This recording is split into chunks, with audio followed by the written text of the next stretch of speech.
Thank you so much for joining us and being a part of this incredible experience. That's for me, especially being that this is something very new, but I'm so glad we had a chance to take a look at what goes on in each of our departments. And it's quite an experience and eye-opening as well. And I love it. And I'd like to thank everyone for your participation in our budget briefings. At this time, let's call on a roll call for us, please, Pohai. Trustee Ahuna will be joining us later. Trustee Akaka, Eo.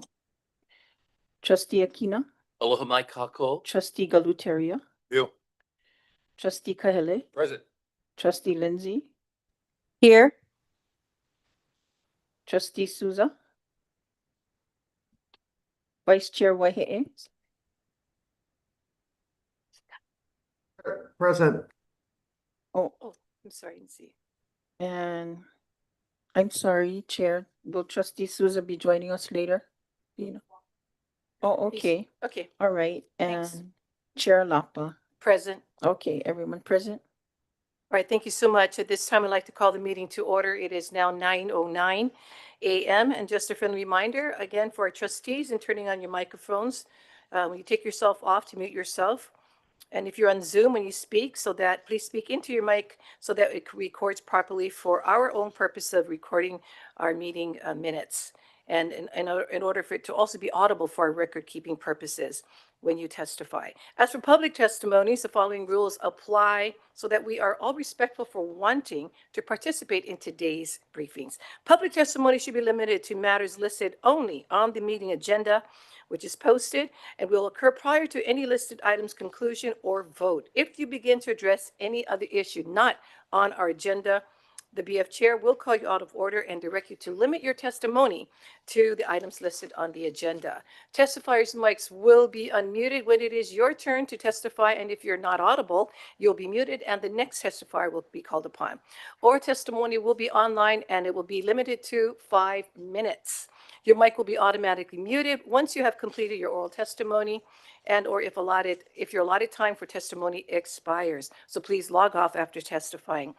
At this time, I'd like to call upon Pohai to see if we have any testifiers today. There are no testifiers at this time. Okay, great. At this time, I'd like to call upon our COO, Kapunui Kehaupu. Mahalo e kaluna ho'omalu aloha kakahiaka kako.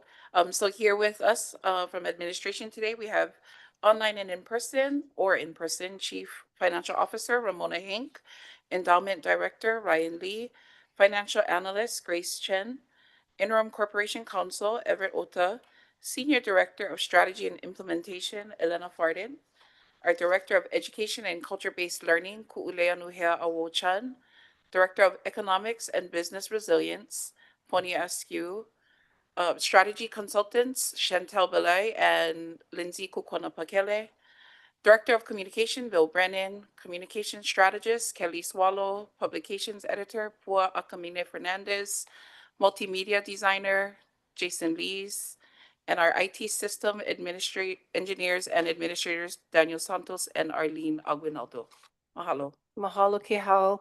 All right, so we're going to continue on for our budget briefings, and this time we are now focusing on item D, which is here on our agenda. It's a presentation by our OHA Administration, budget briefings for the proposed Biennium Budget for the fiscal year of 26-27, budgets of the Communications Division, the Office Strategy and Implementation related to strategic directions for education pathways, economic resilience, health outcomes, and quality housing. Questions and answers with the OHA administrators, directors, and appropriate staff will take place. At this time, I'd like to call upon our COO once again to begin with our presentation. Mahalo nui, and I'm going to call upon our Director of Communications, Bill Brennan, to come up and present.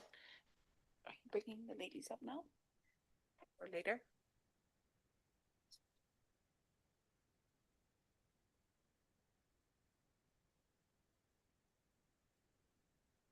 Yes. Good morning. That was a joke.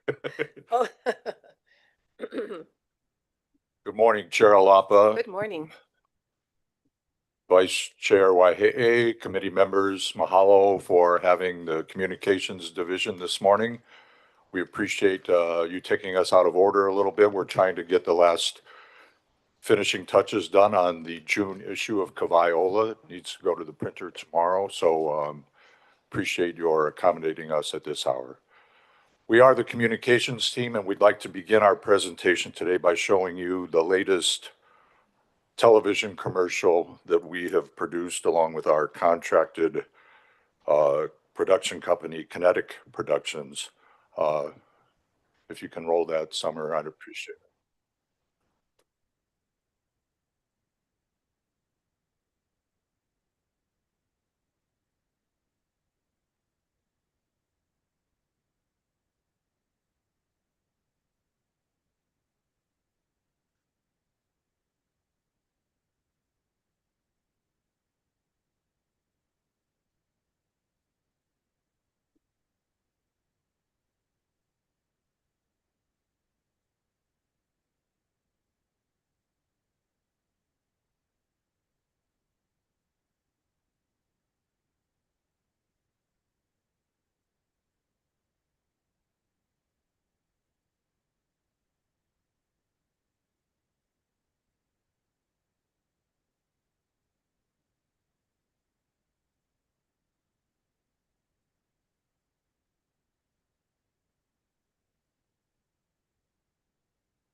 We're very proud of that commercial spot. I think it shows some success stories that we have in the work that we do, and we're happy to highlight that. You may recognize some of the stars of that commercial. We used staff, in-house staff for many of the appearances in there, and Maki Ile was our voiceover talent. So across several PAIA, and we worked hard with our production company to get it just so. It went through many revisions, but we just wanted to open with that. Okay, if we can then go to our PowerPoint presentation.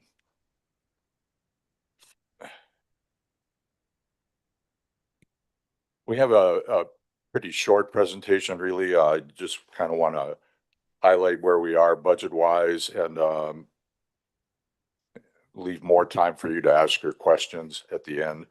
So we'll start with the next slide, please, the overview, which basically tells you what we as a division do. We create effective communication products that inform, educate, and inspire using a variety of digital and print media platforms. Specific Kuleana includes managing multiple websites, social media postings, email blasts, media releases, brochures, flyers, short and long format video productions, and producing and publishing OHA's monthly Kavaiola newspaper. We provide editorial, design, and layout support to other PAIA, establish and maintain relations with local, national, and international media outlets. We live stream these OHA meetings and neighbor island meetings, events, compile, write, and produce OHA's annual report for submission to the governor and the legislature and other government officials and our beneficiaries. Aligned to OHA's mandate, HRS Chapter 10 and 10H, 10-12, and communications provides support to OHA Administration, the Board of Trustees, and other OHA PAIA with their communication needs in alignment with directions and outcomes set forth in OHA's Mana'i Mauli Ola strategic plan. And I want to emphasize support, because that, if board members or the board as a whole, anyone in administration, any PAIA, I'm smiling at Carla because yesterday we just helped her with a neighbor island report that she was working on. I mean, we're here to help everyone with their communications needs. That's the bottom line. Next slide, please. Okay, our structure, nothing fancy. I'll direct your attention to the bottom first. We're one of several PAIA that reports directly to KHAO. I I have the title of director. We have a staff, small staff, but it's growing. Pua is here with us today. She's the publications editor, that's her title, and spends the bulk of her time cranking out Kawai every month. Kelly is seated next to her. She's a communications specialist with an emphasis on our digital and social media. Kalina is not with us today. She's also a multimedia designer, graphic designer, layout, extraordinary work for, I mean, most of the publications you see wind up with her in the end, whether it's the annual report, whether it's Kavaiola, all that she kind of has her hands on. Jason is joining us virtually this morning. He's our video and photography specialist. We have a vacant multimedia designer position for which we've conducted interviews. We've made a hiring recommendation to HR. I think HR is in the final stages of wrapping up negotiations with the person selected, and we should hear very shortly whether or not he or she accepts the position. And we've created a brand new position, Senior Communications Specialist. We hemmed and hawed for a while over replacing a communications specialist and went through a few revisions. And in the next day or two, I think we will post this Senior Communications Specialist.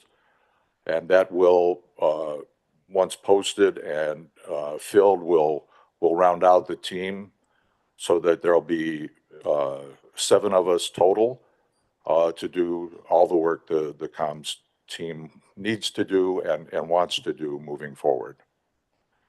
Next slide, please.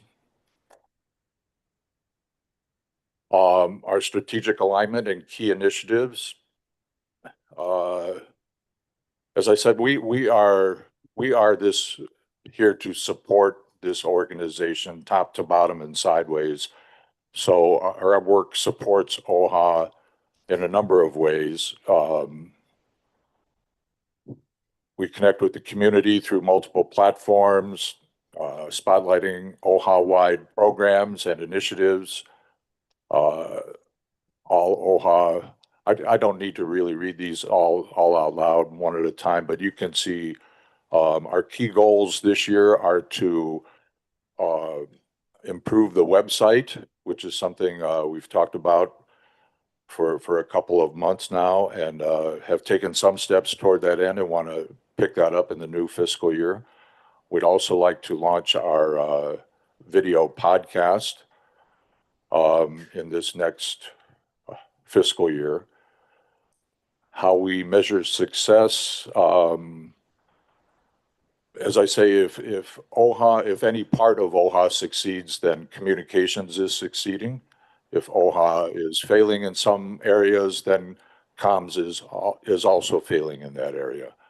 I've always been of the mind that the things that matter most you really can't measure. And I would point to last Thursday's board meeting where so many staff members turned out to testify. You could measure it that, 14 staff members out of 140 turned out, so that's 10%. And, next time we'd like to get it to 12%, but those numbers really mean nothing compared to the messages that you heard from all the individuals who testified. And that really can't be measured, but I know was really appreciated. Still, I mean, we deal in numbers and data and, likes for a post and things like that are something that we look at and consider in our measuring of the work that we do. And I also think, how we are perceived in the public, again, maybe hard to measure, but is something that we like to measure our success with. Next slide, please. Okay, here's the budget totals. two-year budget FY 26 about $2 million, and FY 27 about the same, 4 million for the 2 years. That represents about 4.5% of the total core operating budget. That's how much the communications team gets. That's, kind of on par, maybe at the low end of on par for organizations of this size, but we accept that. It's not chump change, and it's what we have to work with, and we'll work with that. Of course, the bulk of that is for personnel costs, and salary and benefits, overhead. We have some contracts with different companies to help us with our work. Totals $396,000. Some equipment money, some of the programs money is what we're looking at for website redevelopment and video podcast launch in the next year. And then we have some travel costs because we go to neighbor islands for meetings and the like, and other OHA related trips that we take. Next slide, please. Yes, projects and initiatives. Again, personnel that we hope to be fully staffed come the new fiscal year. Overhead, not much to talk about. The contracts we have are for people who help write the articles that appear in Kawai OHA, also for use with for our website maintenance and the like. Equipment, we need, computers, cameras, video, all the communications tools. They have a life cycle, probably 5-6 years tops before they seem obsolete, and we need to upgrade those so that our production can still be top notch. The program's money, again, most of it for Kawai OHA, and travel costs to support BOT community meetings, BOT meetings. We've been to Kauai a couple times since I've been here to deal with Iwi Kapuna issues on that island, and live stream those meetings, and that's the kind of travel that we have. Next slide, please. Okay, just a summary for you to read along at your convenience. But basically, this is kind of an outline of the work that we do. Media relations, media buying, advertising that we do, press releases, website, social media, email campaigns, video and photography of OHA and community events. This last year, we've done the Only Peace March, Merry Monarch Festival, etc. Live stream support, OHA's Vimeo YouTube channels. And this is in part to toot our own horn, but also more so that you know that you have an award-winning team working for you and for OHA. I'm blessed to work with people who are very good at what they do. And when their colleagues tell them that their work is appreciated and show that appreciation by presenting awards, I brought a couple with me just because I said I like to toot our own horn when we can, but to let you know that you've got a great team. So this is first place, Professional Division, Indigenous Journalists Association, Best Digital Publication, first place, given to our team for the That's work on incredible. OHA. All right. National Native Media Award. Get a chance? Pardon me? Pass it around? Yes. Yeah, I'd love to see it. I'd like to thank you, Kevin. And then, of course, last week or a week before, we told you about the Pele Award that we won for a commercial we did before the one that we started our presentation with. That's awesome. that won also first place. And it's okay if you get fingerprints on that. We'll clean them off when we get it back. Wow. As I say, I'm really blessed to work with people who are really good at what they do. That's awesome. And we are happy to do any work Mr. that Kelly. comes our way. You know, in the past year, we had to institute a form where we've asked people to fill out and kind of get in line if they need to, because we've been asked to do a lot by this board, by the administration, by other PIA. We welcome the work. We just appreciate you valuing our time and the work we need to do and the priorities that we have to place on the work that we do. I'll end it there. Pua, have I forgot anything? Okay.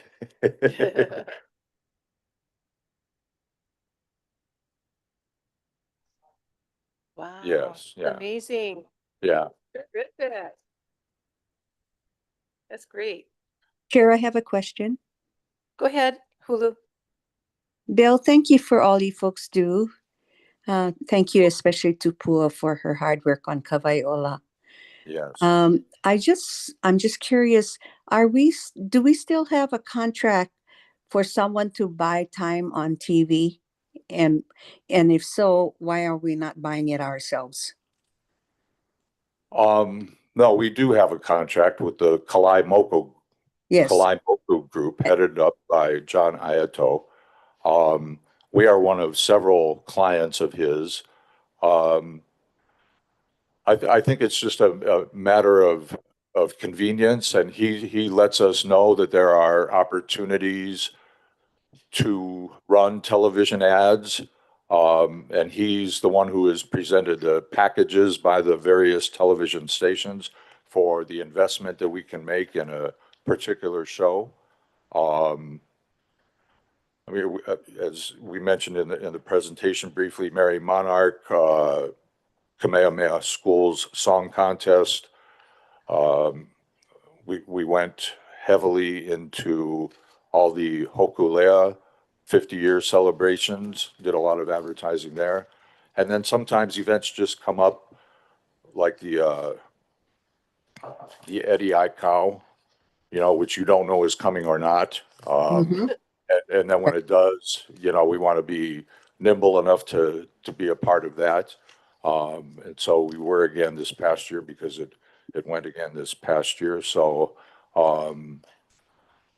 maybe I can have Kelly works most closely on our staff with John and the Kalaimoku Group, if she can come up and wants to add anything more to our television and print media buying.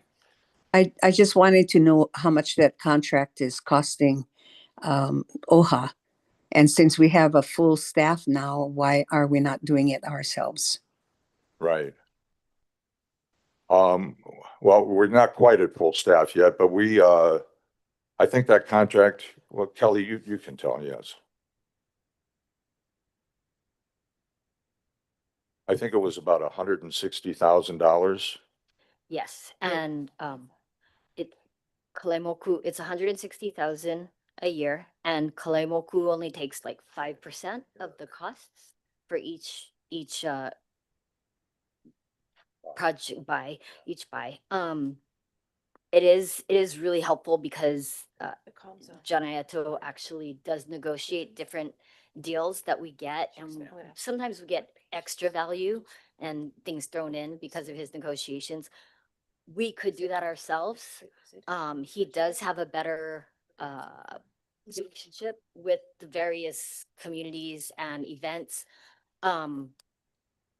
We have a lot on our plate as individual staff members, and so we want all our work to be done quality. So we could do it ourselves. It would be a little bit more of a stretch, and with the added elements that we want to grow into, it would be an extremely big stretch. So, you know, this is a big help where we can contract out and have people that are ma'a to this, have pilina, and are really good at what they do to help support all our efforts and round them out.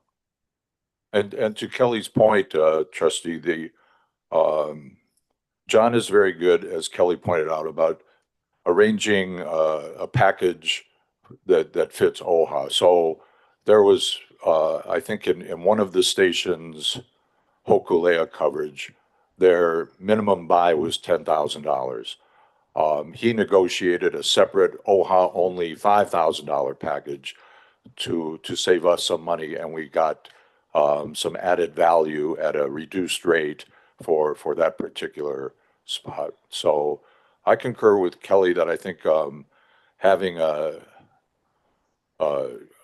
company like John's, which looks out for Native Hawaiian interests. John's a good guy, been around the business a long time. And I think he looks out for OHA and our money. And yeah, he takes a small percentage for himself, but that's then about it. I just want to mention also that even when this team was fully staffed before I came on, so this was still a service that they contracted. I do think that, you know, we have, you guys know, we have capacity. And when I say capacity, I don't mean like ability. I mean, you know, people on the bench to carry out the work of OHA.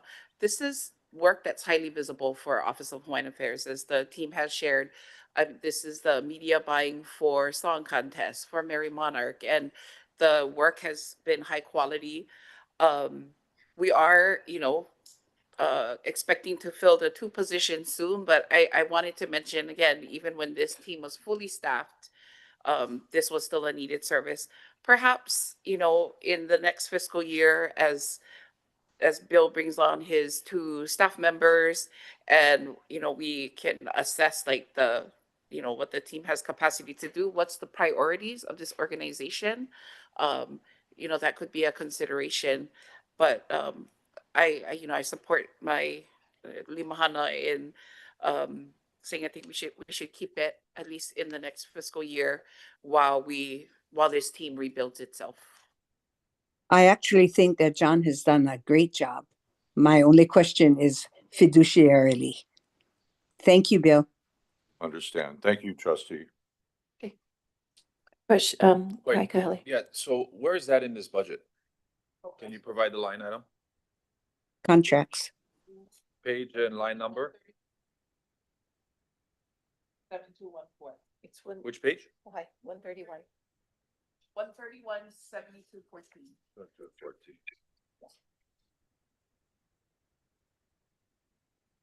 And for the second fiscal year? It's 7232. Yes, 7232.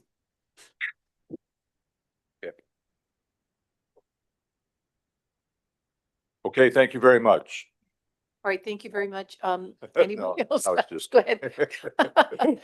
Kale, trustee Akaka. Hello, thank you for all that you guys are doing. I wanted to revisit the website and what how our approach is on that and updating it. Okay, so I came on board in November. We started making changes to the website in December, mostly on the board of trustees side. Tried to update that part first. We had a staffer at the time, Josh Coe, who was working on updating the website. That was his pet project. I've included a link in our PowerPoint presentation to the work, or to the point he got the work to before he left at the end of February. He had made some good progress in the early stages of finding out what people wanted. He interviewed staffers. He did a SWOT analysis. And I think if I don't know if you can see that or if it's available in our presentation toward the end there. But that's where it stood when he left. But I think the feeling now is, with him gone and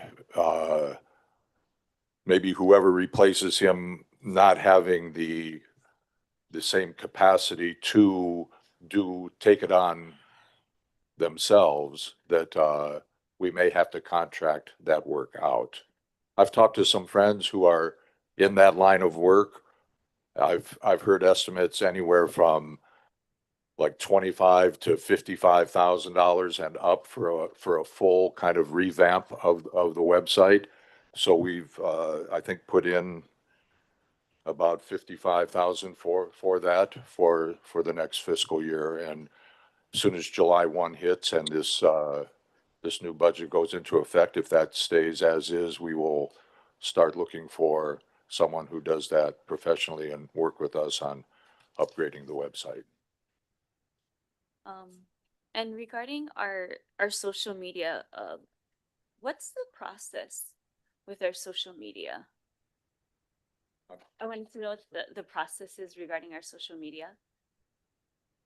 Do you mean process for posting or like yeah, like what we, Receiving, posting, managing comments, so how it's sorry, decided what's social gonna media be over here. shared in the stories and in the post itself. It is a fine art. Yes. Basically, our community is unique because, our mission is for Native Hawaiians. And there's no way to target that in our audience on social media. Nobody says, oh, these are the numbers for communities that are Native Hawaiian. So, it's by topic. So one of the things that I've done in the last few years, just to start, is I've kind of created our feed.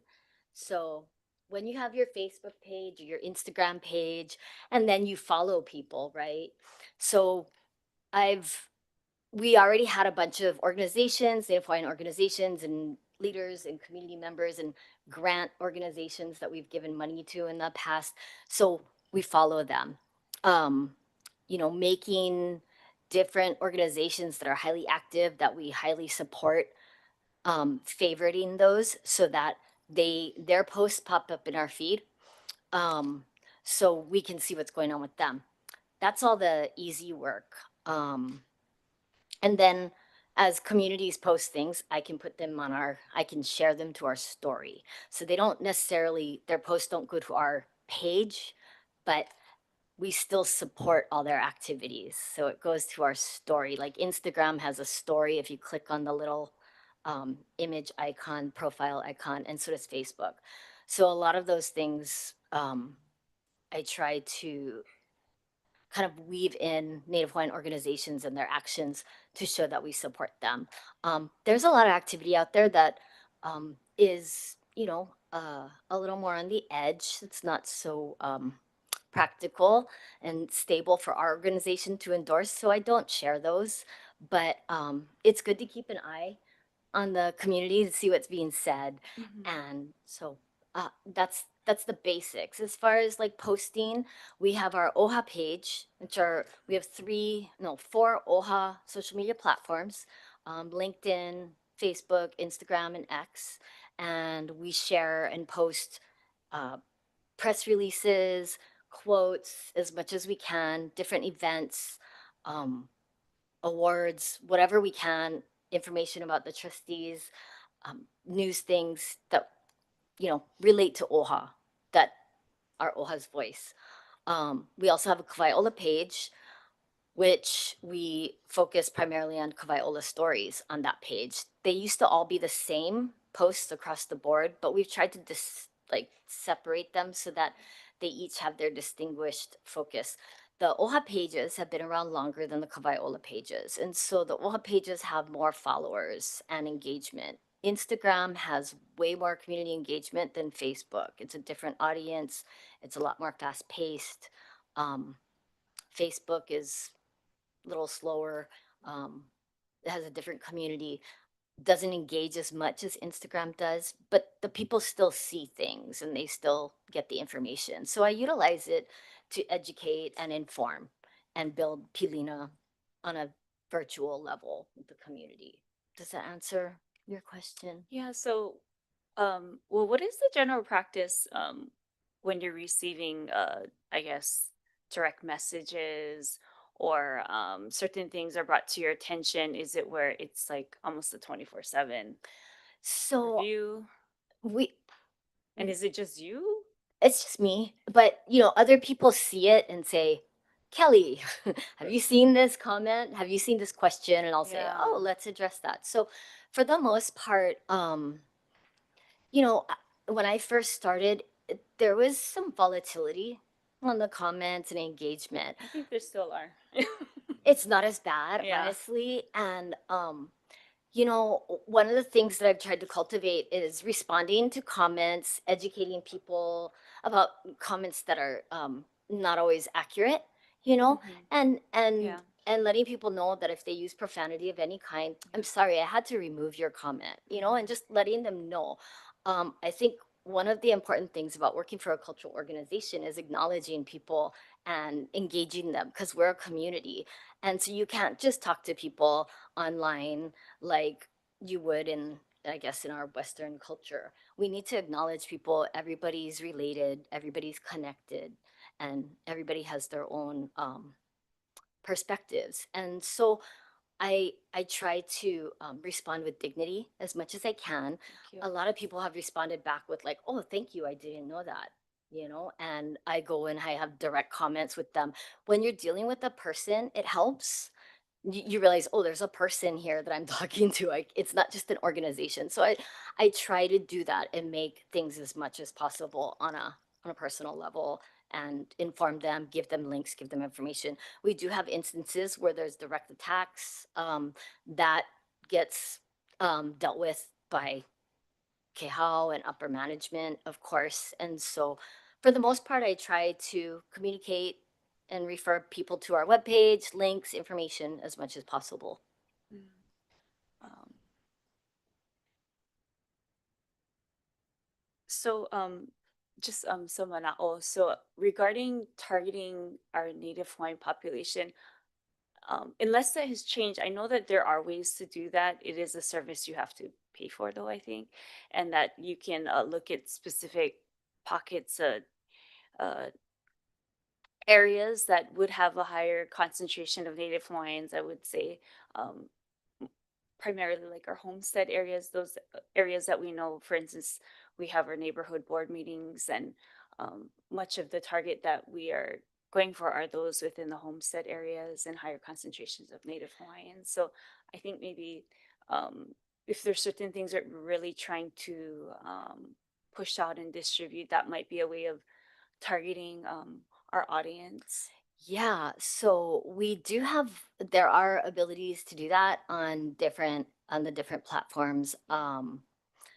One of the things I've found is that because our audience, we're already following a lot of our community and Native Hawaiians and organizations. So one of the things that I've found to be effective, and we've also done boosts, but one of the things that I've done is just like when the AHO awards came out first, and we were like, okay, we want Native Hawaiians to see this. We want them to know that they can buy homes. How do I get this out? So because our page is a business page, we can't direct message individuals necessarily and send information, but that's the structure of our social media. But we we tagged a bunch of Native Hawaiian organizations in the comments.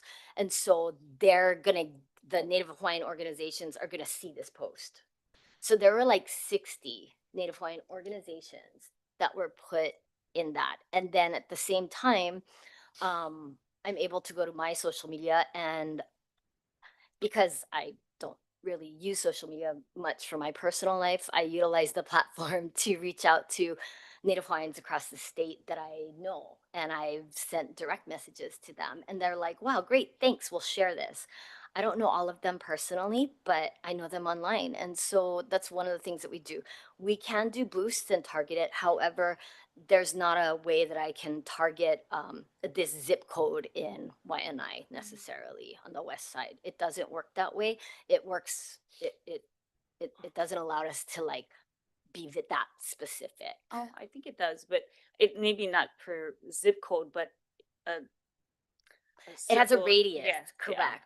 But there's mixed communities in you can't say this radius is all native Hawaiians. Granted, there's more. So we have done boosts for different things, but you know, we try to utilize both as much as possible. Okay, Okay. so how often would you say that you receive direct messages and our general practice for that? I check our direct message, like our inbox. We get comments and likes and things like that. We don't often get like a full message.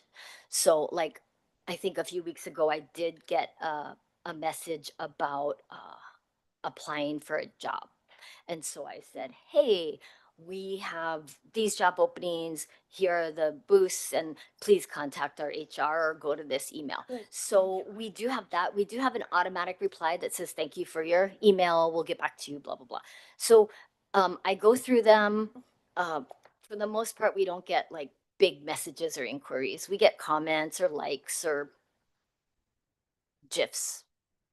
Yeah, I think specifically with the last post that was placed regarding our job posts, our job, yeah, signing bonuses and so forth.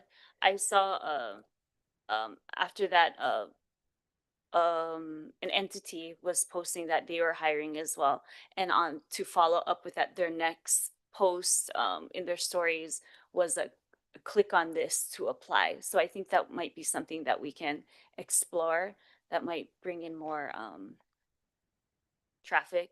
Can to you those forward that applying. to me? Because we can click on stories. We can put the link on the story to click on it. And I do that on our stories often. And if you click on the story, it'll take you to the post where you can get the link in our So I bio. think what happens is you click on that part that is this, let's say, click here, and then it takes you to the web Mhm. page where you can apply. Yeah. Yeah. And then one other thing. So I personally had sent there was a senator. We were with the neighborhood board meetings that we're doing. One of the Hawaiian senators had posted us speaking at that. So I had sent the direct message yesterday, but since then the story has is no longer up. So I was hoping that that could be shared, but I didn't see anything on that on our social media. So Oh, okay.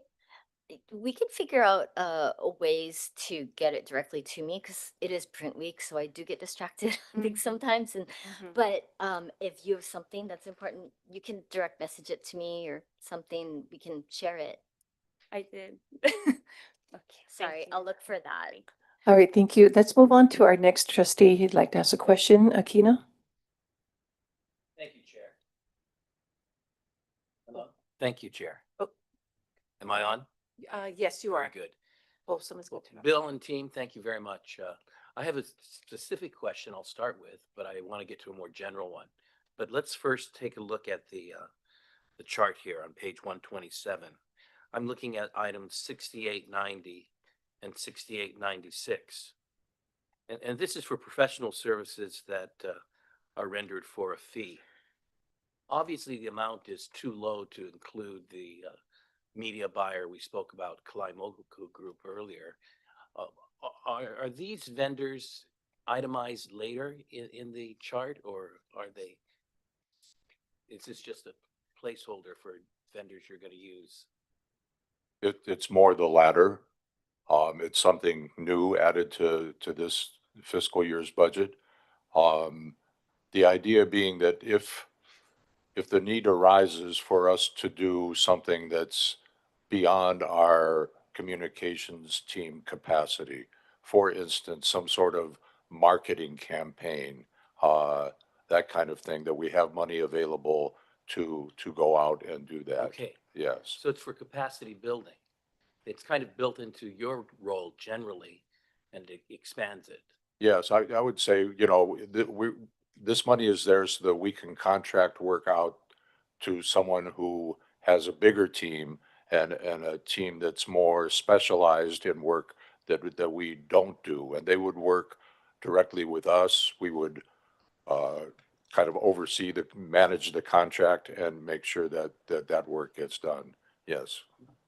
I'm gonna add to that. So In anticipation of, new programs and services, in the next couple of fiscal years with strategy and innovation, they're going to come up implementation, who will be coming up soon. So this is, as Bill said, funds to help expand their capacity to be able to, market, get the word out. Again, we do have a small team. Like this year, rolling out AHO, that put a little bit of a strain on the team too. And we anticipate rolling out many new things, scholarships, right, programs. And so this fund is intended to support comms in being able to support our different PAYA. Okay, very good. In fact, I like it. Because otherwise it would look, your position would look fairly bare bones. And this increases your capacity and gives you the ability to act as needed, which is what we need, which leads me to the general question I wanted to ask. Earlier, when you were introducing the budget altogether, about $2 million each of the fiscal years, you mentioned that I pick up the sense that you thought it was rather small, although you qualified that by saying it's not chump change and we can certainly accomplish a lot with it. My guess is that you've been in positions in your career prior to this where you've had perhaps a larger budget for the leadership of communications.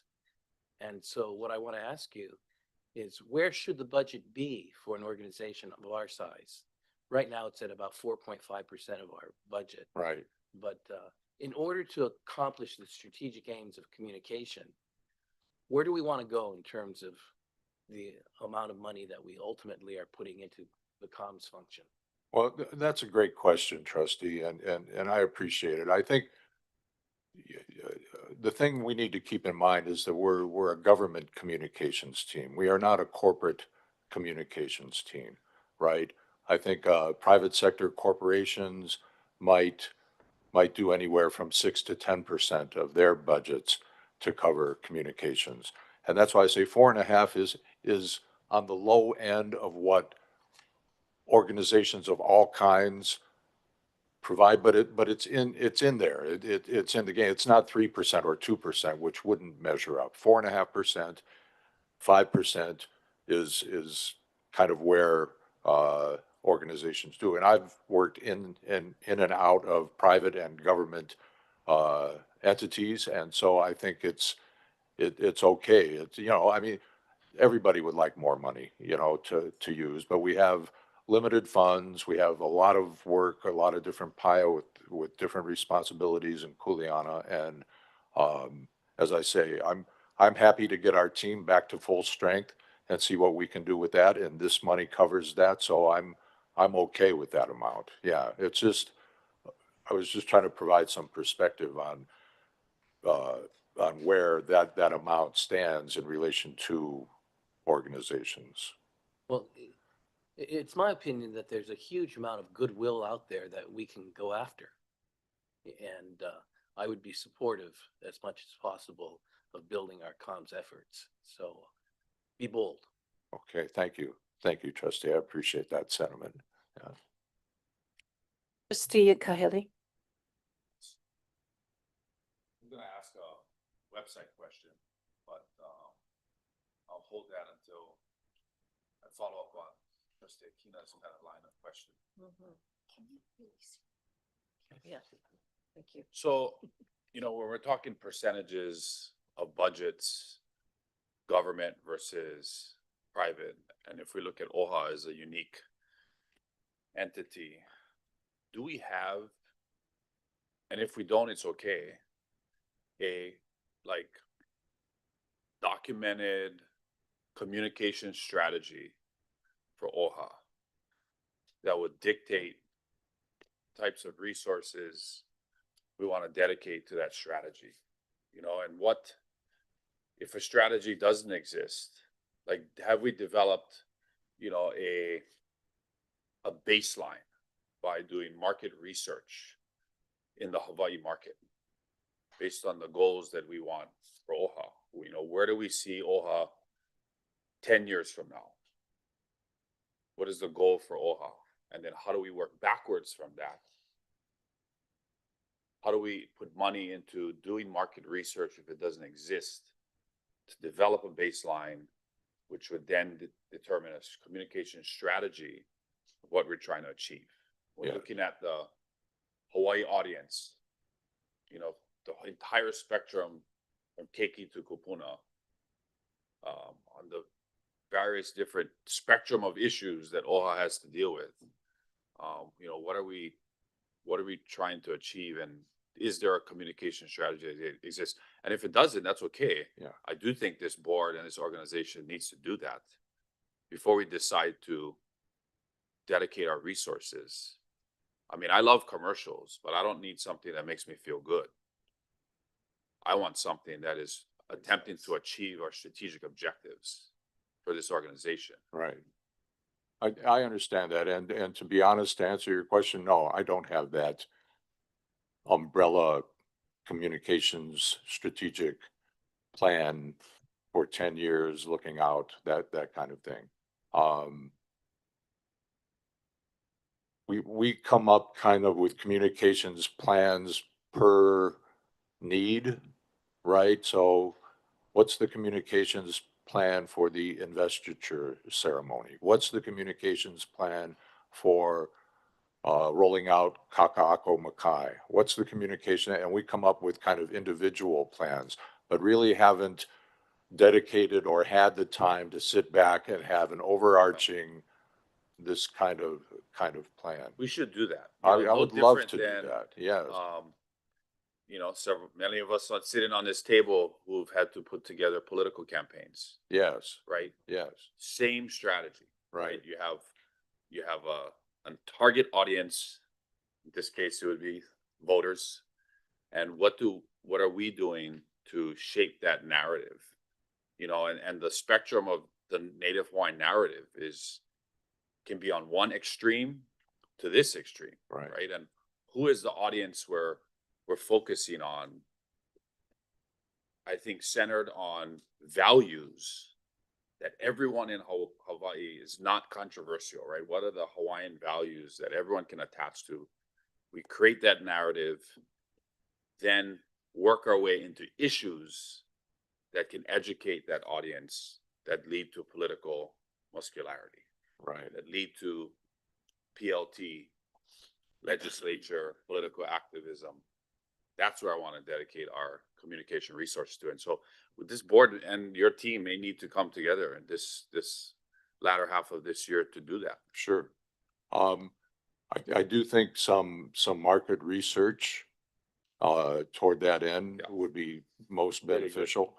And to Trustee Akina's point, some of that $100,000 is, you know, maybe available to hire a firm that does market research.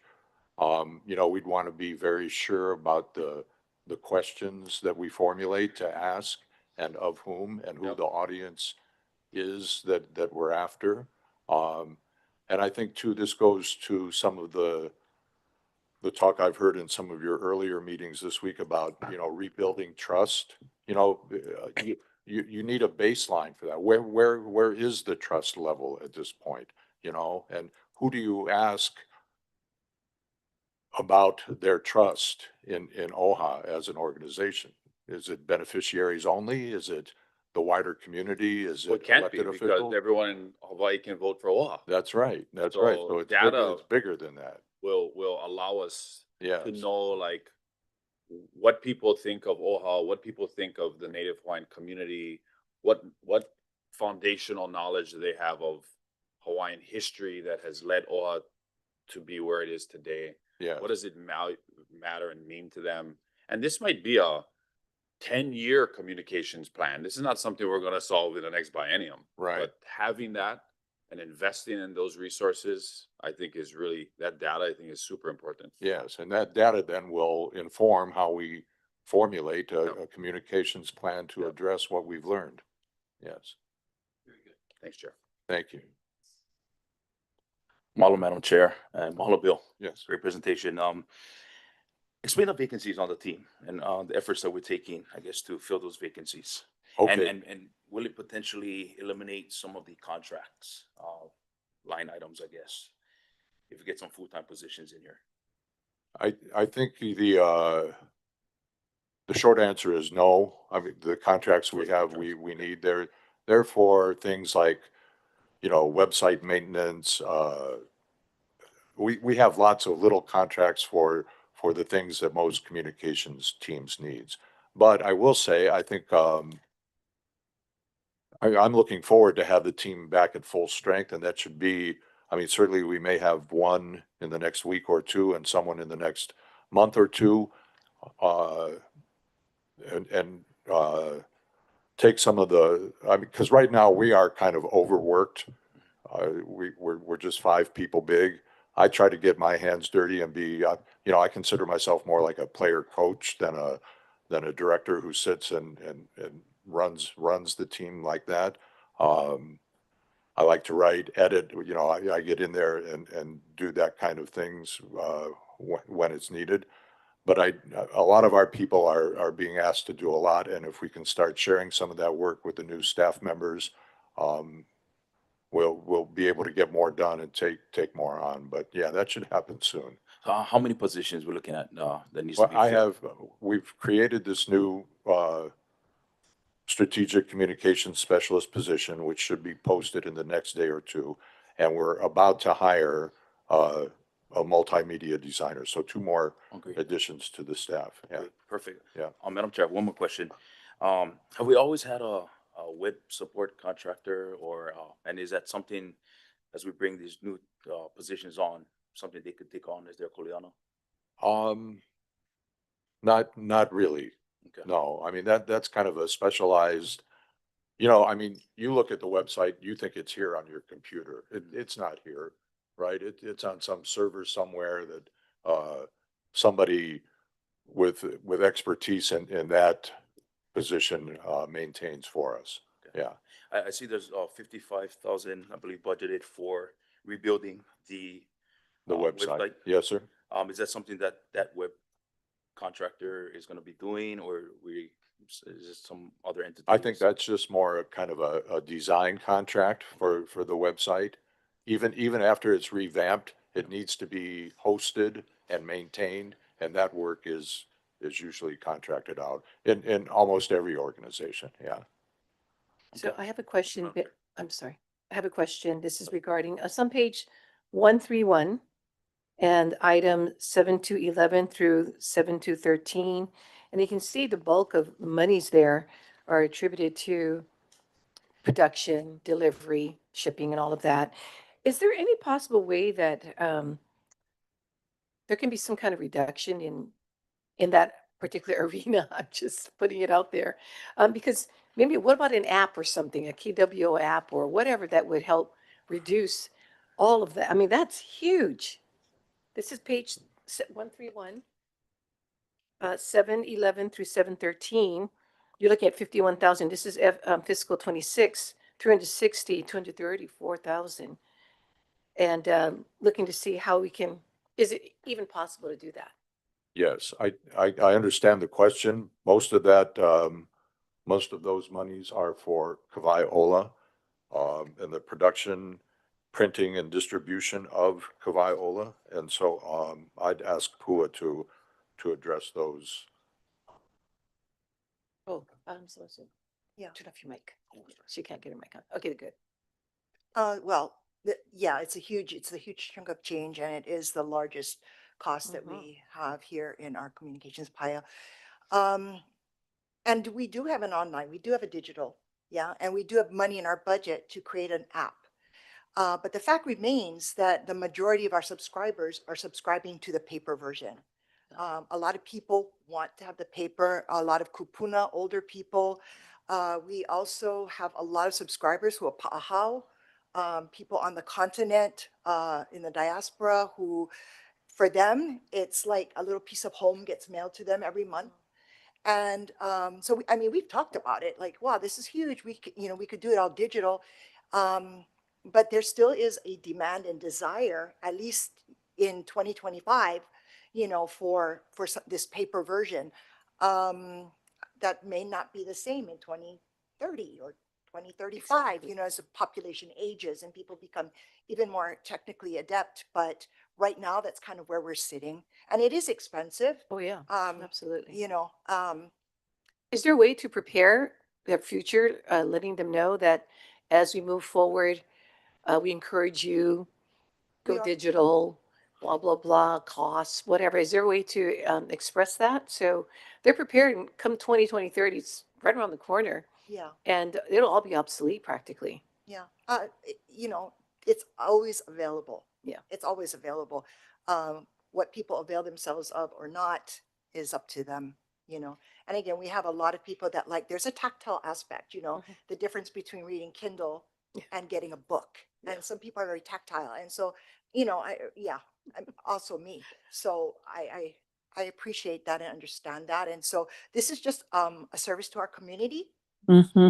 Also, when you folks go out, BOT meetings, Right. neighborhood meetings, this is actually something that you can take physically and hand to them. Yeah. So it's a nice thing. It's not a cheap thing, but it's an important service. And the other thing I want to just advocate for Kawaiola is it is the only thing from OHA that has endured Yeah. since the beginning. Everything else has Right. changed. It's been reorged. It's been, you know, initiated, then pulled back, and not some things replaced it, da da da da. But Kawaiola has been steady. It is constant, and we get a lot of really, really positive feedback. We have a little place online where you can give comments about Kawaiola to us. We get it at our media.org website, and it's, I mean, email, and they're overwhelmingly positive. So, I mean, it's a good feedback for us. It's a touch point, but not denying it's hugely expensive. Great. Thank you. Thank you so much for that. Yeah. Chair, I Trustee- just want to add that Oh, yes, go ahead, Hulu. the Kawaiola has been around forever, and it is our identification in our communities.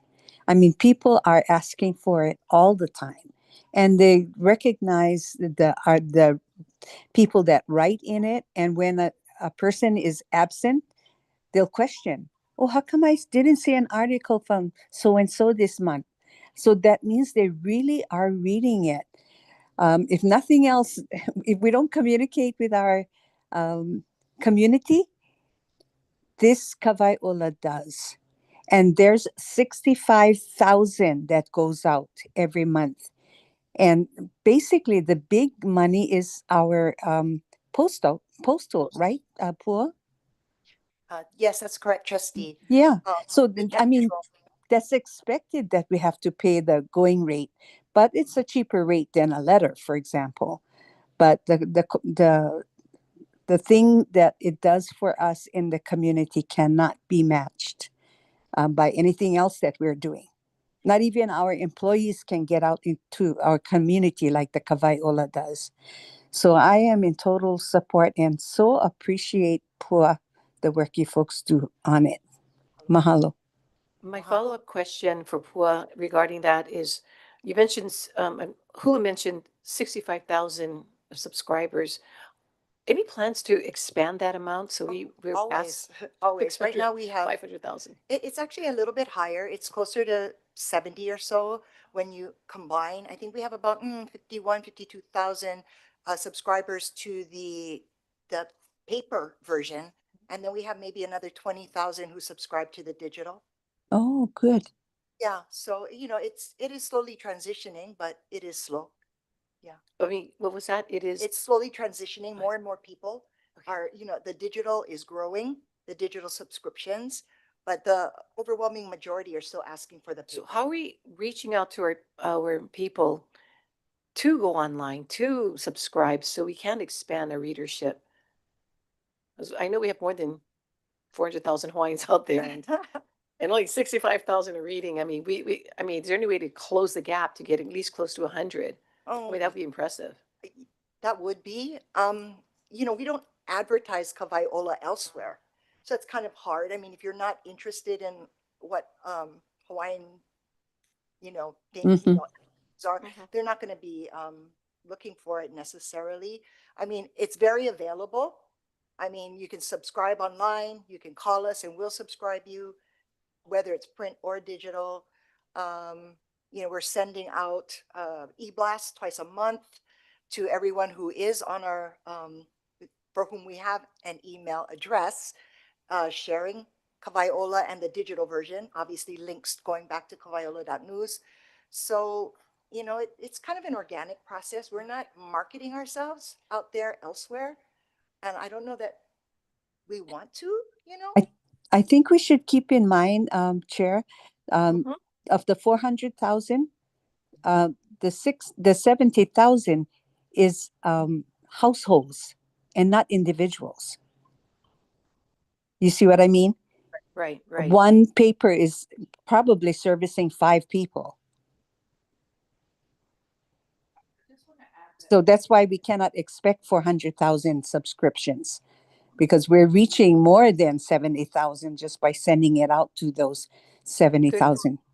Yes, good point. Yeah. Go ahead, Kihao. I was just gonna add that I think if increasing readership is a goal, like that maybe is something that would fall under this larger strategy, right? Or plan that we want to develop for the communications team. I think like, you know, if we are looking to see how we can, you know, decrease costs, maybe it could be time to do a check with our subscribers to see like, do you still want to continue to, I don't know when we did it last, but I'm throwing it out there. Like, do you want to continue to receive the paper version, or, and then, you know, we can share that we have an electronic version. So that might be something that could happen later in the fiscal year, just to see Sure. if they might also say no, and more people might say they want the paper version, but you know, there isn't things that we can't do to kind of check on that. And I just gonna share one quick story. When we were in Kauai for Me'ai and Mana'o, I can't remember when, the paper's reaching rural communities too. And so I remember some of the attendees at that meeting, you know, spoke highly of the paper. They were really happy. I can't remember what article was, there was an impressive one that month. So I think that having that paper version is always also advantageous in reaching our more rural communities. Okay, mahalo, any other trustees? Trustee Akaka? Any? Hearing what Trustee Kina had mentioned regarding there's a lot of goodwill to be shared out there, and then also regarding what Trustee Kahele was talking about regarding data. I think that an approach with that would be we having a coordinated effort between our various medias that we're doing, and specifically, I guess the power of social media is in terms of getting the data. We can have polls out there. I don't think there's a cost to that, but by having it in your story, you put, hey, what do you think about this? You give them options to click on, or Q&A, or they can enter some of their manao. I think that's one way in which we can gather data. And I know that a lot of individuals that are very focused on their social media, that is something that they often will exercise. But overall, I think part of also what Kahi had mentioned regarding things that are feel good.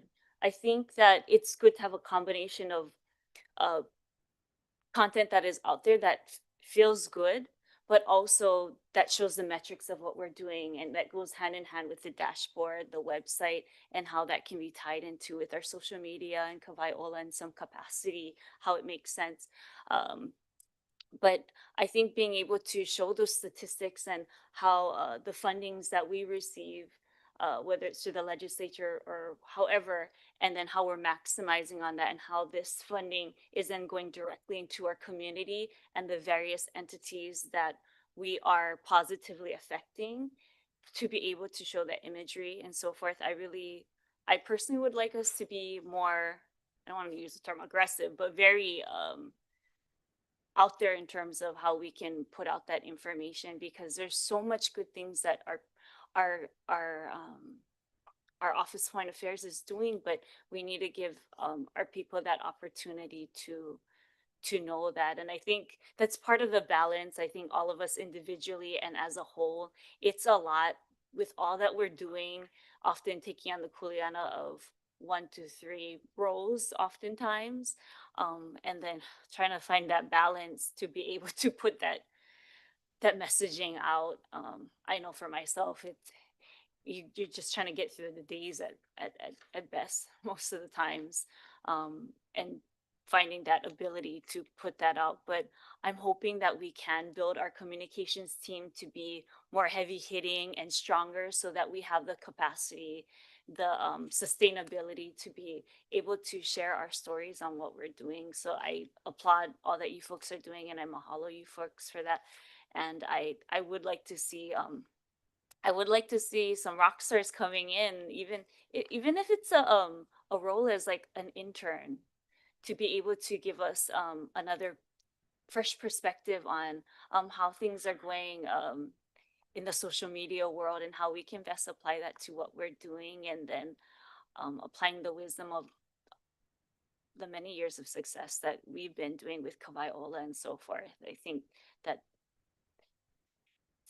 harnessing all of that together, it's such a challenge, I know.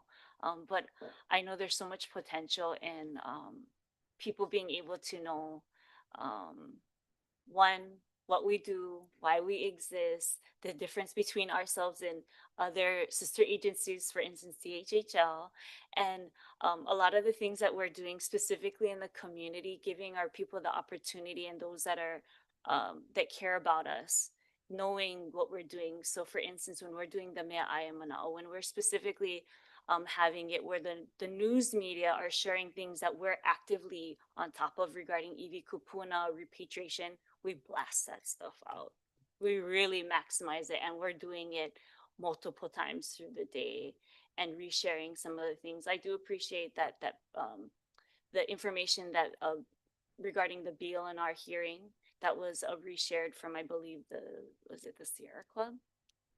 But those are the kinds of things that I'm seeing in other pockets of our community that I think that we can really stay on top of.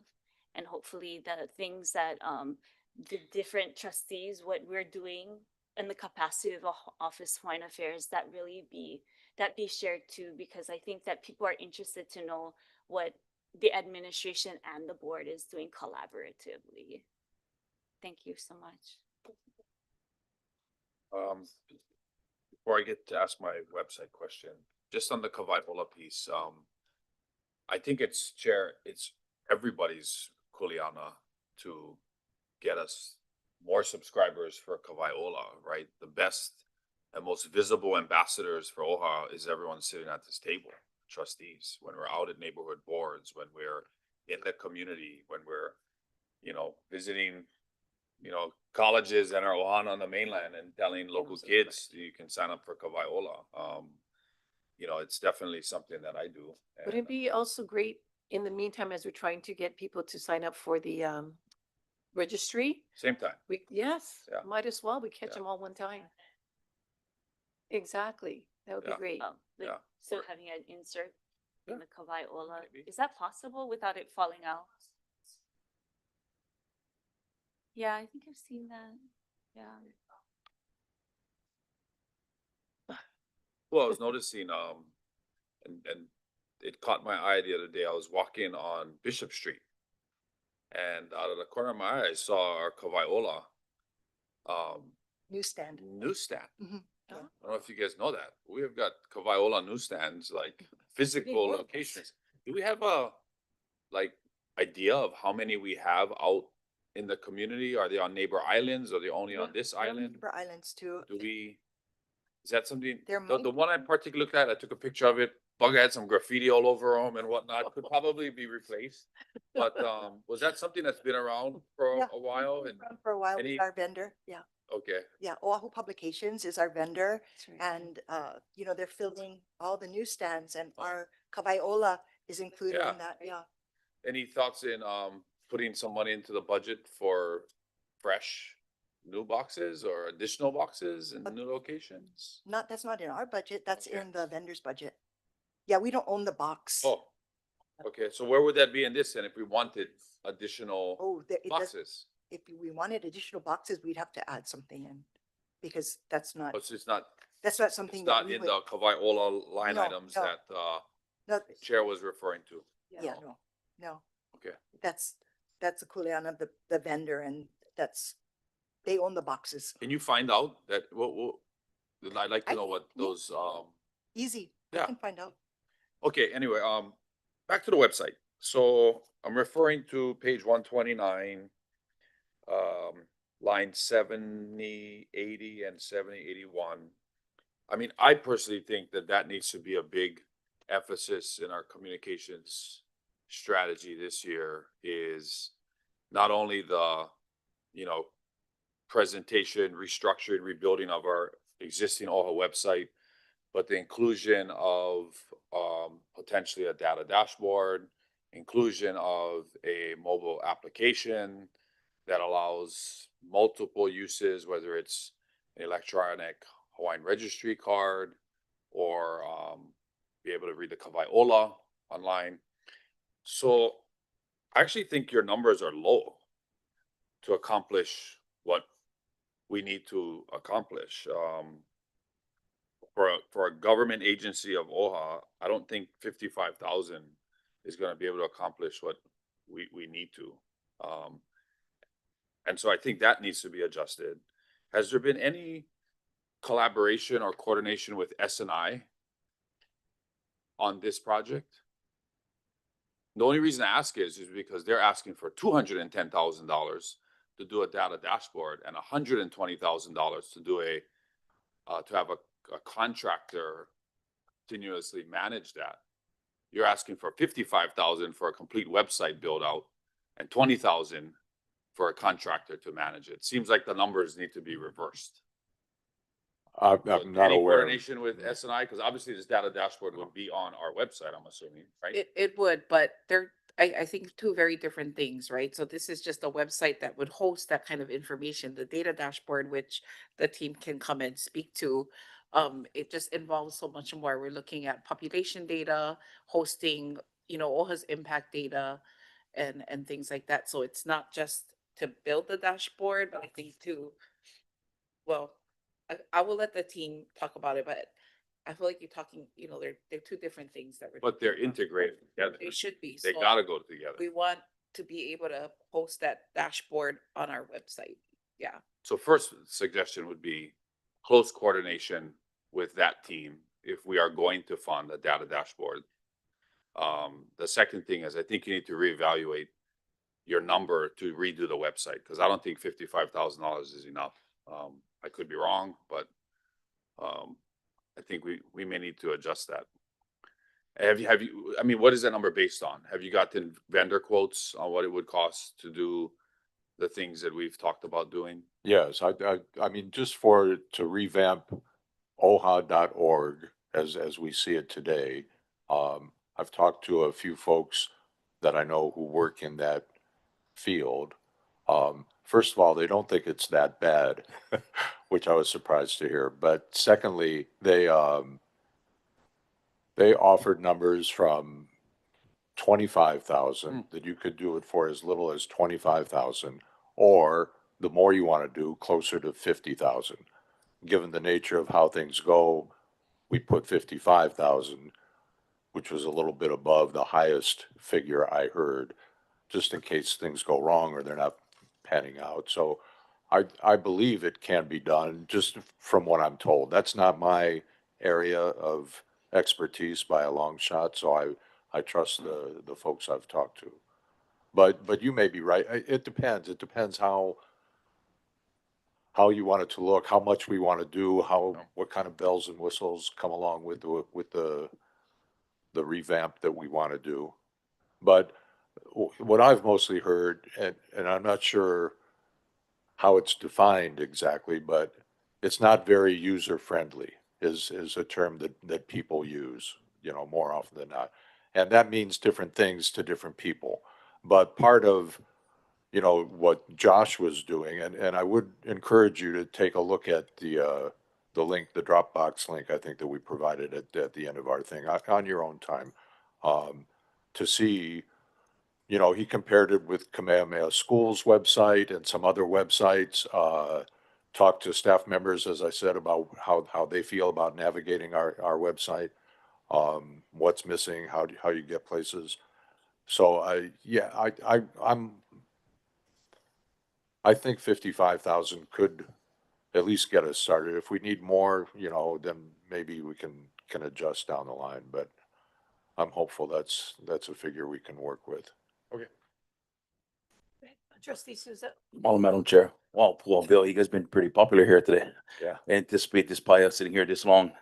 But, Nor did I. given what you've heard here today, right, and the direction I think we all want to move in, do you think, well, number one, I think you need more money, bro, honestly, just overall. And after filling those two positions, right, the one coming in, and the other position that's newly created, will you be at max capacity? I mean, talking about what we talked about today and implementing all those things, do you think you'll be at full capacity in your department Well, as far as personnel and, yeah? I think we can do more work when we're back at full strength. It depends how much more you'd like your communications team to do, right? And if you have a lot more to do, then we may need more resources and staffing to pull all of it off. But, Yeah. Like I said this the other day too, man, tell us what you need. You Yeah. know, and at the end of the day, you guys on the front line for us, right? And everything that goes out, the visuals, the communication. And so I think this is Totally agree. very, very important. And this should be a bigger budget. That's certain areas. Like Chair Kahita had mentioned earlier, just that question, that $55,000 alone, that should be increased. Yeah. But just mama now. Okay, No, I appreciate it. Trustee. Completely agree. That is excellent because we want the best out there. And you folks are frontline, as Trustee Souza had mentioned. Go ahead, Trustee Galataria. Well, thank you, Chair. It's more of a hopeful, some hope for you folks. Keep an eye on our efforts for the registry. Okay, as you've heard, that's going to play a big part in the message of what OHA is about. The more people we get on the registry, the more attention we'll make at that square building. They're going to have to listen to us. We're at about 40,000 right now, maybe 50,000. We want it to be 200, 250,000 as we go and walk and do business at the legislature. And I can't express how important that means. We are in the middle of retooling the value proposition of the registry. You got to be on the registry to go to AHO. You have to be on the registry for other things. We want to make it a really robust value for being on the registry. And so messaging is going to be important. I'm glad that there's a placeholder in Kawaiola for it. Keep it up and stay in tune with Ilimarem and what they're doing. Okay? Yes. Appreciate that. Yeah, appreciate your Trustee concern. Akaka. Mahalo. One thing that I've been sharing for a while that I'm thinking of right now is I think that there's opportunity for us to have regular spots on the morning, local morning news and the variety shows that they have. And I would be interested in us exploring that. And I don't know if that would be part of that 160,000 budget. But I agree in terms of, I think you folks need more to do more. You need to have more funding to maximize, because I feel that there's so much that you folks are doing to represent us in your own way that is reaching more beyond just the normal ways that have been in the decades prior because of this digital age that we're in. The reach is throughout the world. So I think that having that, and especially on a local level where we still have a fair amount of our people here and those that have the Aloha for Hawaiian people. But I would be interested in seeing that we have some, exploring that opportunity to have that regular presence on the news stations, whether it's in the morning or on the various programs that they have daily or in the evening time. And I also would be interested in us being able to feature the various positions that it makes sense to share about, or all of the positions that OHA has throughout the organization. I think naturally when people are learning more about what we do, who are the different individuals that are doing that and the positions that they hold, there will be a natural inclination for those to be more interested in joining us within the OHA team, and also having more of that modernizing and that comfortability with Office of Hawaiian Affairs, and that that's part of, I think, the goodwill ambassador work that we do, and also it shows our federal, our county, state, and federal entities that we collaborate or work with in some capacity or another,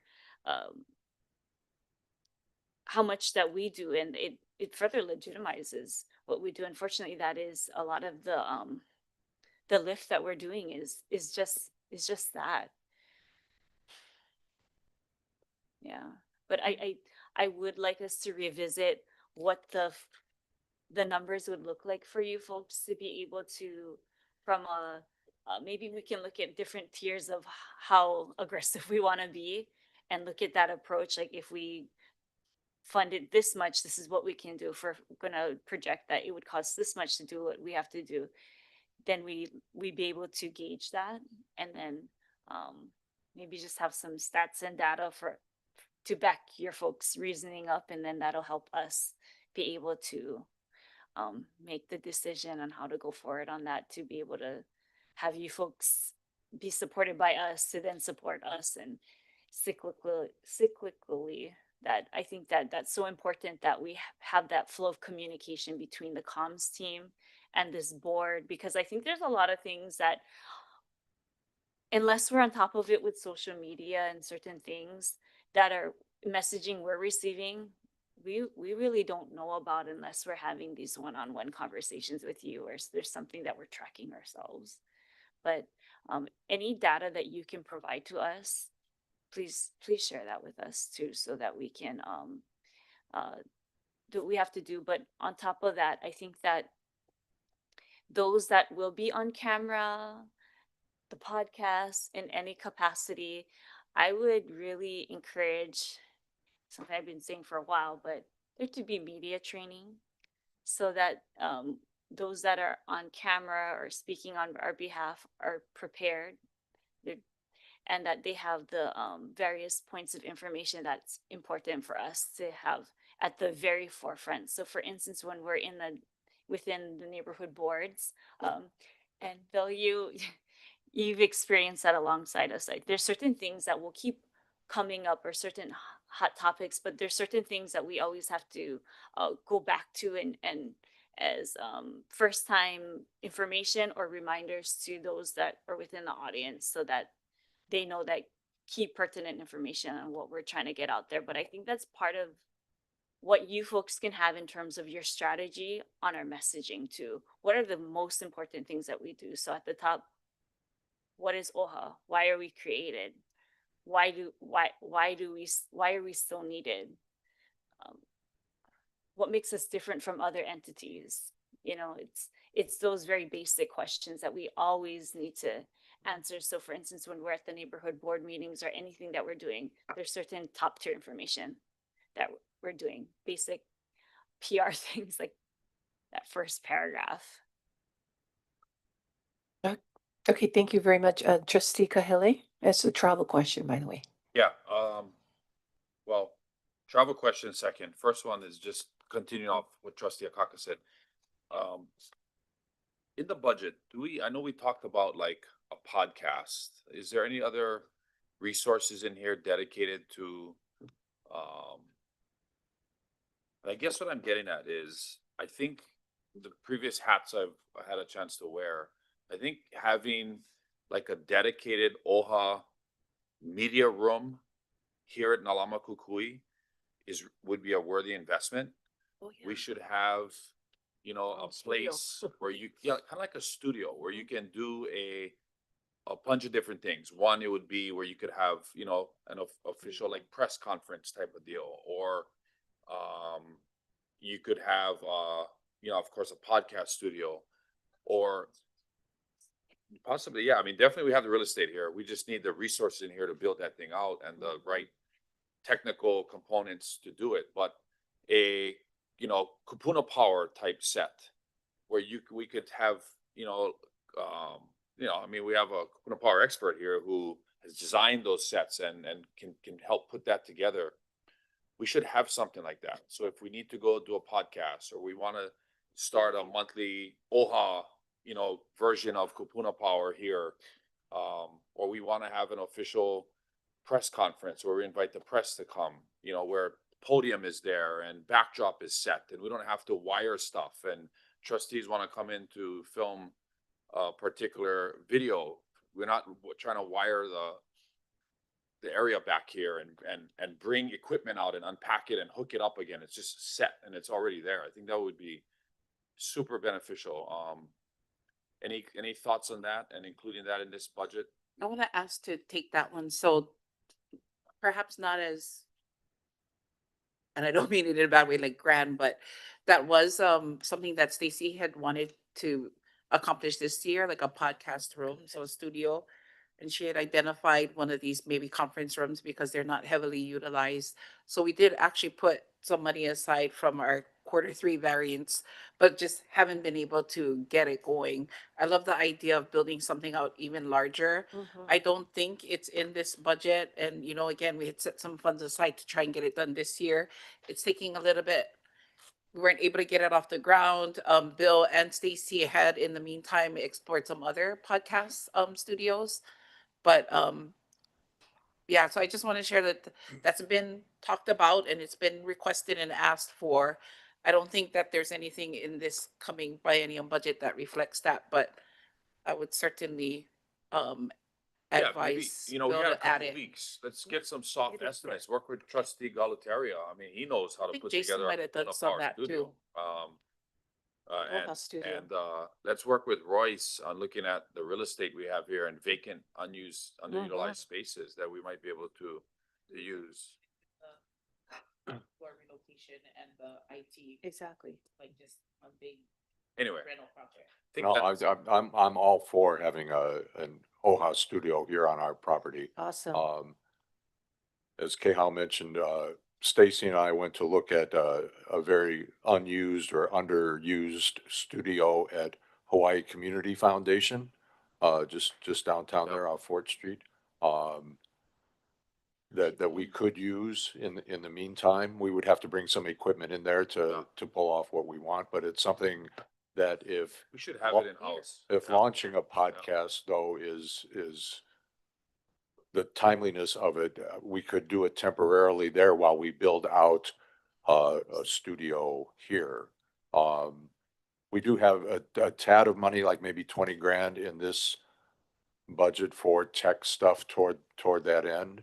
I mean, what I would really like to see would be a studio on the first floor so that people who come into the building can see us, like you see the Today Show or something from, right? I mean, they're right out there in front of God and everybody, and people walk by, and it generates interest. And Right? I mean, it could One also day, be one day, a one revenue day. generating resource, right? We could contract it out if people Sure, want to use it. sure. Also, I don't want to, not include Trustee Akina, right? Who Think Tech Hawaii and Ehana Kako Sure. and the things that he's done. We got two experts Yeah, yeah. on exactly what we want to create here at Yeah. OHA.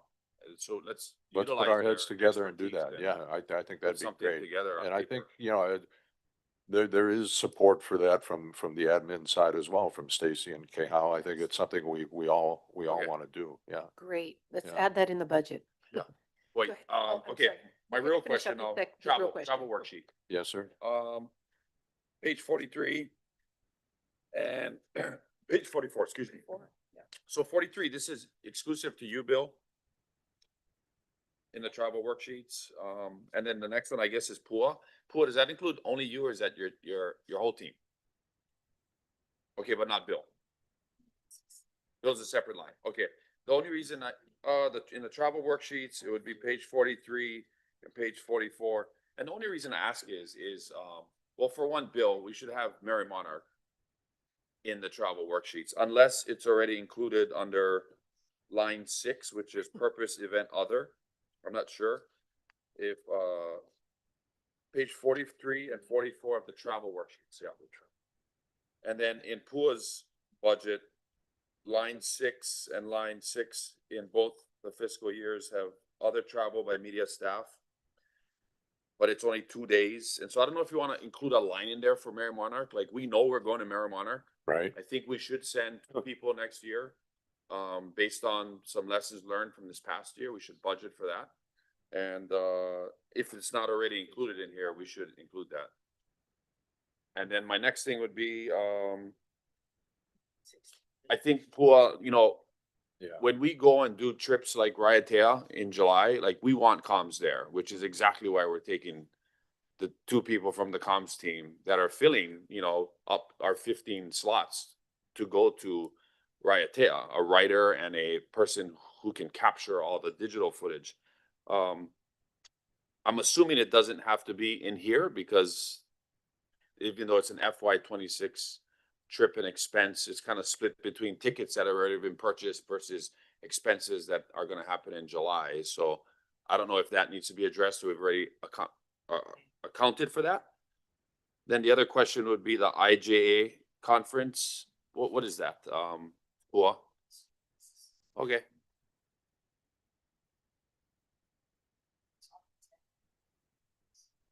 That out of country or? Oh. Oh, okay. Albuquerque, I think, this year. Is that line 10? Yeah.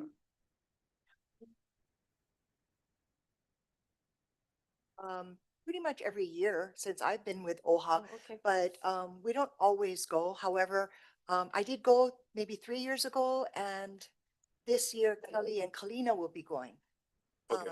Yeah, Great. it's a great experience for networking with other indigenous media personnel, and it's cool. It's very cool. They Okay. come from all the different tribes. You may want to consider is there a third category which is out of the United States travel? International, there we go. Oh, she consolidates, is comms included in that? Basically whatever the PAYA had put in, if they put it in their budget, then it just got moved. So I don't know offhand. I can take a look. You should check and make sure you have at least a placeholder in the CEO's budget for international travel. Because, you know, it seems like we do one major international travel event every year.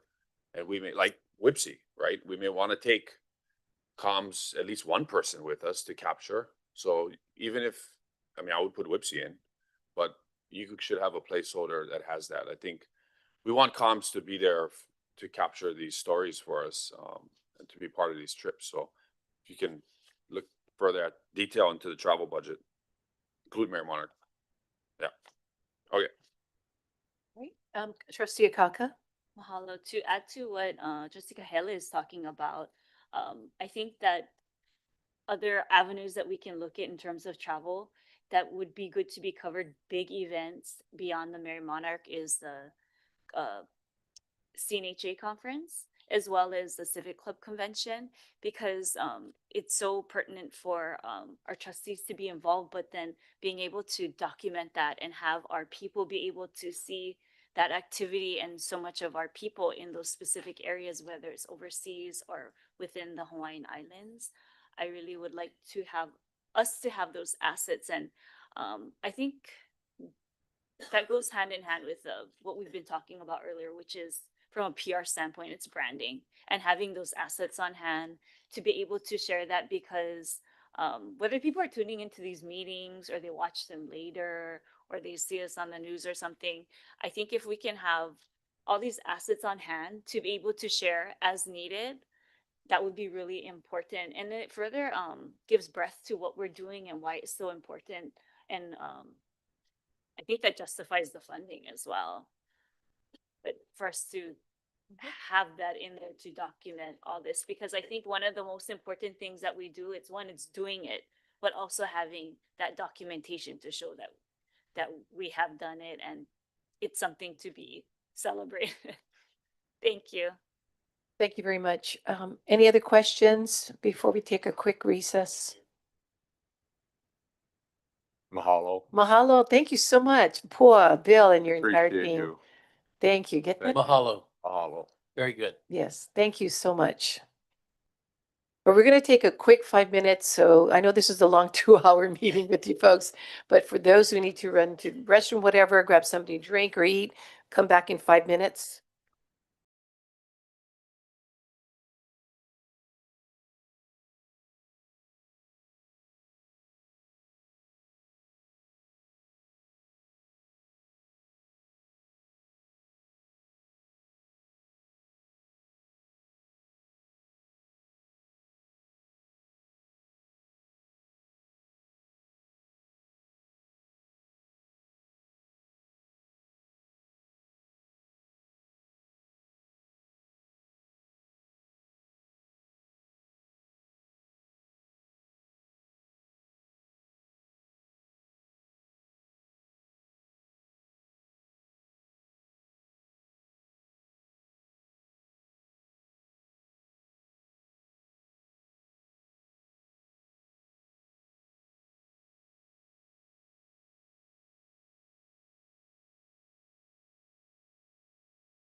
No, okay, you got 2 seconds. No kidding.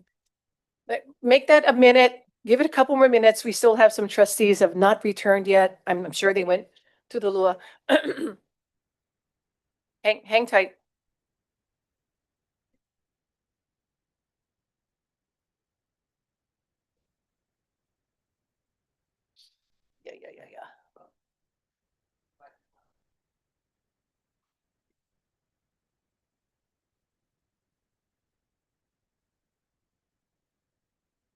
Yeah.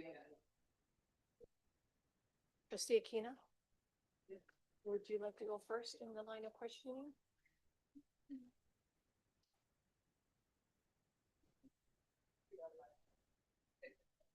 Do you? Oh, okay, just to make sure. Had your own degree. Yeah, okay, that's fine. Yes.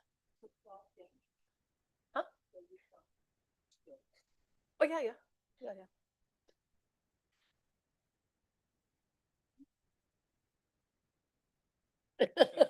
I know you will.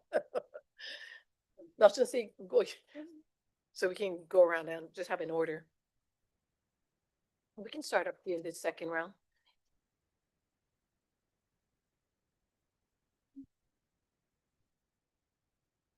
Comes.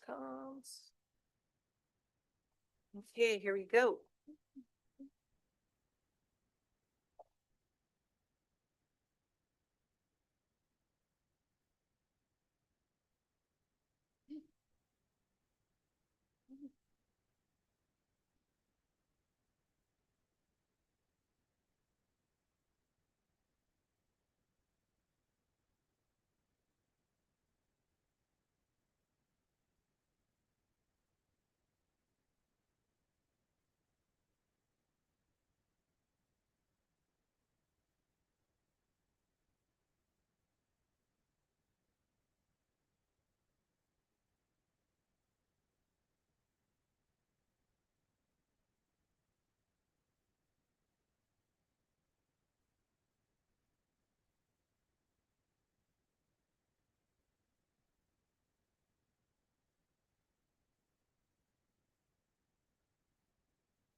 All right, we're going to just start. At this time, we'd like to begin with the presentation from the team, from this SNI. And yes, by all means, go ahead. We'd like to have you begin your presentation. Trustees, everyone, we're back in session. Mahalo, Madam Chair and Trustees. Elena Fardin, Senior Director of Strategy and Implementation. I'll give a minute for our staff to help put up our budget presentation, please.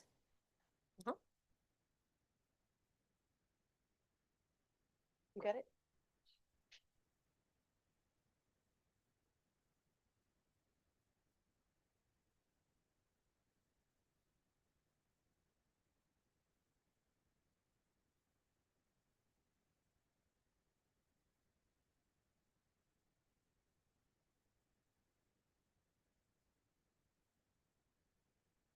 Yeah. Oh, yeah. I want it to be, just add more flavor instead of the same old boring coffee. Yeah, the whole thing. So set up. Yeah. Let's step it up. Thank Okay, you. is it up? Next slide, please. All right, thank you. And next slide.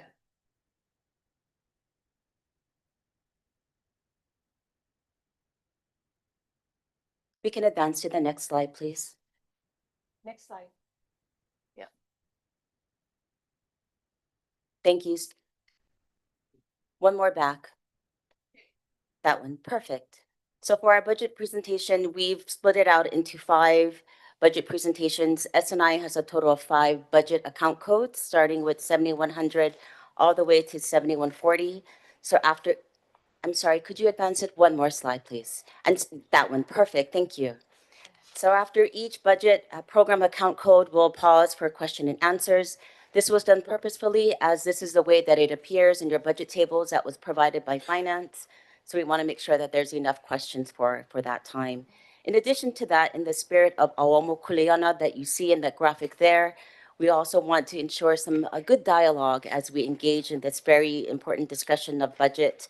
We know that the Board of Trustees has a awamo kuleana, same with our SNI, that awamo, that stick that has to carry the heavy burden because it cannot be done alone is what we do. It's kaumaha, it can be burdensome, but we do it with joy because we know the outcome that will be there.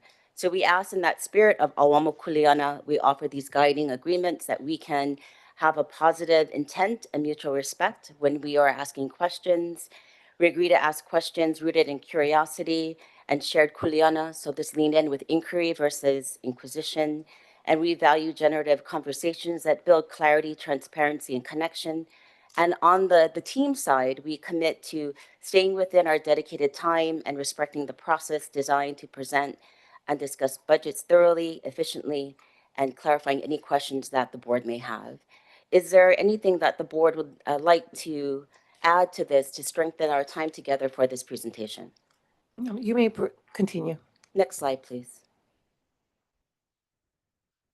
So the story of our collective work, SNI, is not only mana I maoli ola in carrying these 4 strategic directions, but we're also charged with Hawaii Revised Statute, Chapter 10-61, which is really the general duties of the board, which is to develop and continually update a strategic plan for the office that includes many things, and we help carry that forward along with HRS 10H.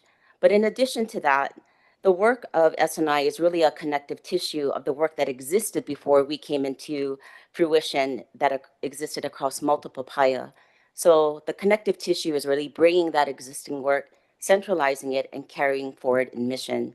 So whether we are following up on island community meetings, supporting island burial councils on iwi kupuna, or working with our land division on due diligence in land transfers, or with our advocacy team in identifying legislative priorities, providing testimony, tracking policy, working with the legislative hui, or working closely with our R&E division, that is where your SNI team is.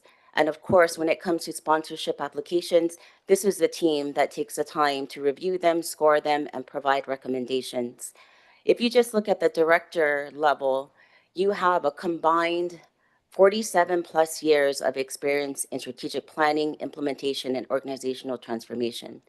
If you're looking at the strategic consultancy level, you have over a decade of a team that has strategic directions in education, economic resilience, and housing and health and INA. This is the team that you have together. Not only that, but they're also mission aligned, meaning the work that they do so because they love it, and they're also part of the law hui. I would just like to ask if our SNI team is in the room, if they could just please stand to be acknowledged briefly.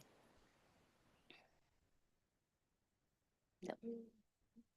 Mahalo, team. Next slide, please. This is our organizational chart. You may have seen this in many of the other PAIA where we have the leadership actually based on the bottom that supports the team. We view this as a very indigenous way of looking at our structure, ensuring that the leadership is there to remove any challenges and barriers so that the team that is really charged to implement and execute on these programs and initiatives can do the work that they're charged to do.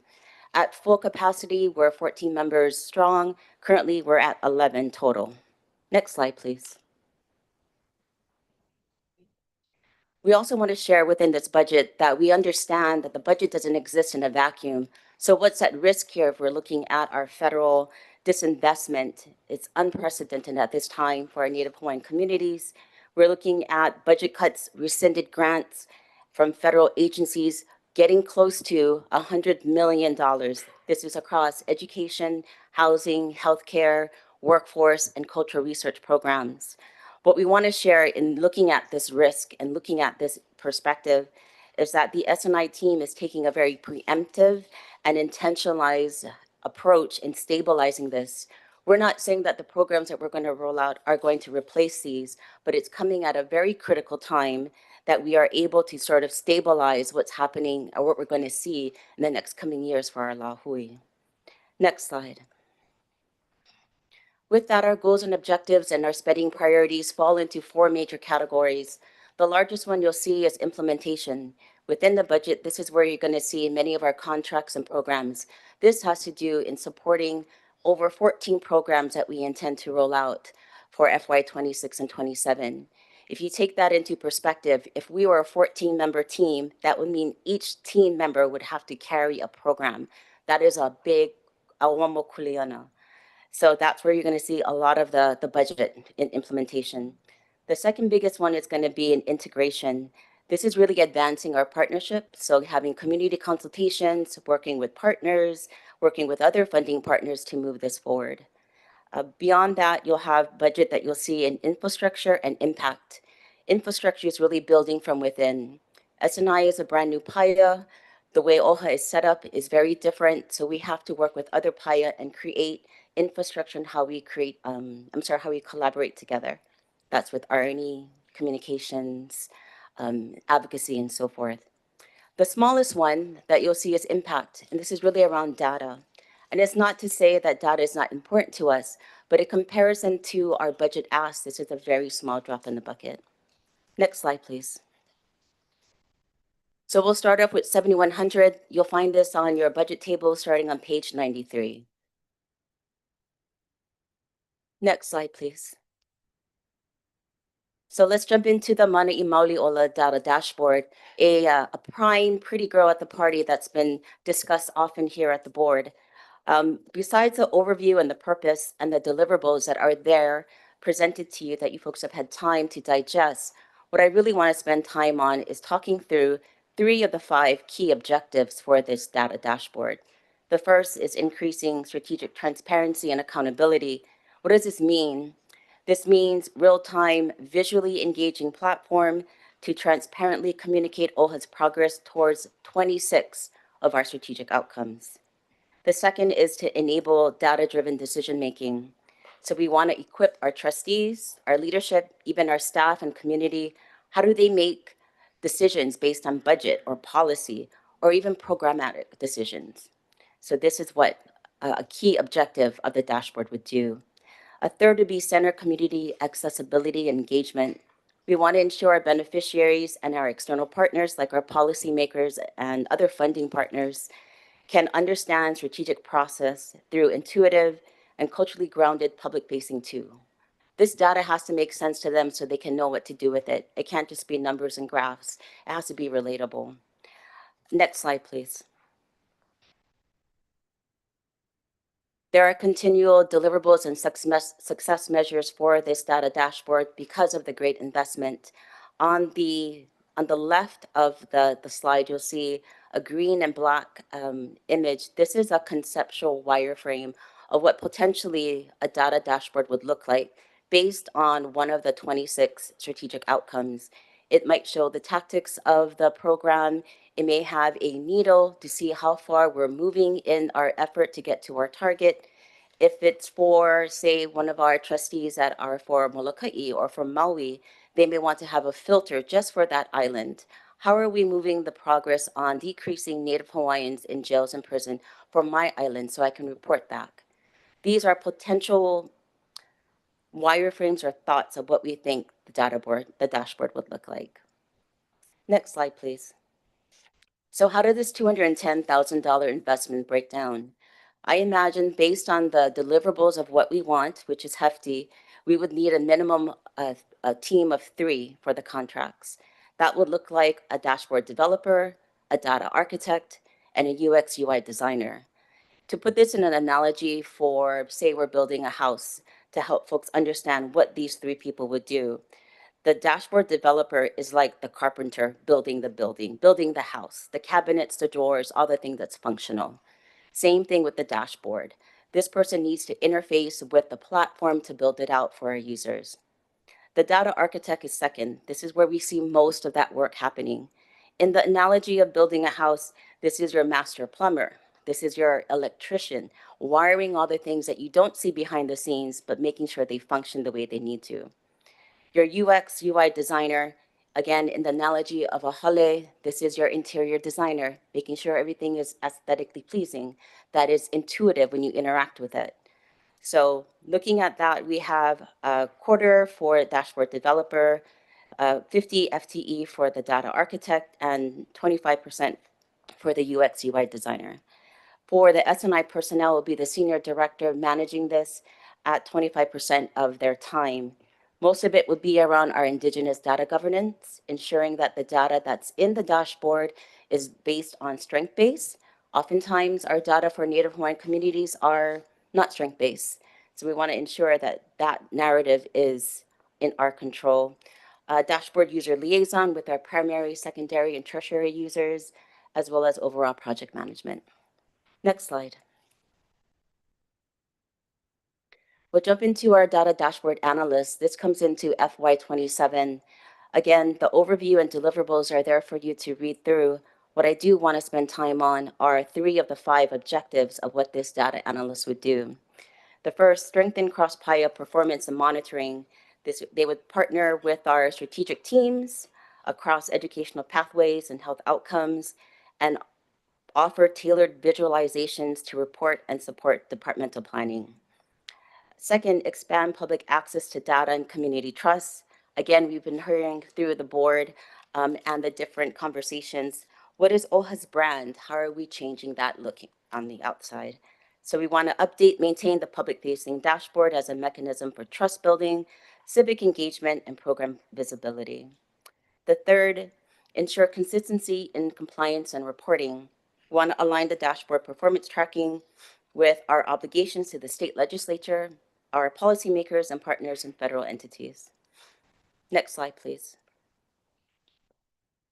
So what does this look like with the budget of $120,000 just for FY27? We would have a dashboard analyst at, say, 50 to maybe 75 FTE. They would be responsible for many of these things that you have here bullet pointed. What I do want to call out is the third bullet point in development of a visualization and story maps using the data platform. I feel this is increasingly important for a data analyst to help us to do, meaning we want to make sure that both our leadership, trustees, and community and beneficiaries can make sense of the data. Oftentimes, we may put out reports, which is very good. It may be text heavy or graphs, but how do I make sense of it? How do I relate it to my community? What do I do with this? How do I help use this for a grant? The visualizations and story mapping is important in this process. The S&I personnel, the senior director, would oversee the project management of this at 25 FTE of their time. Next slide.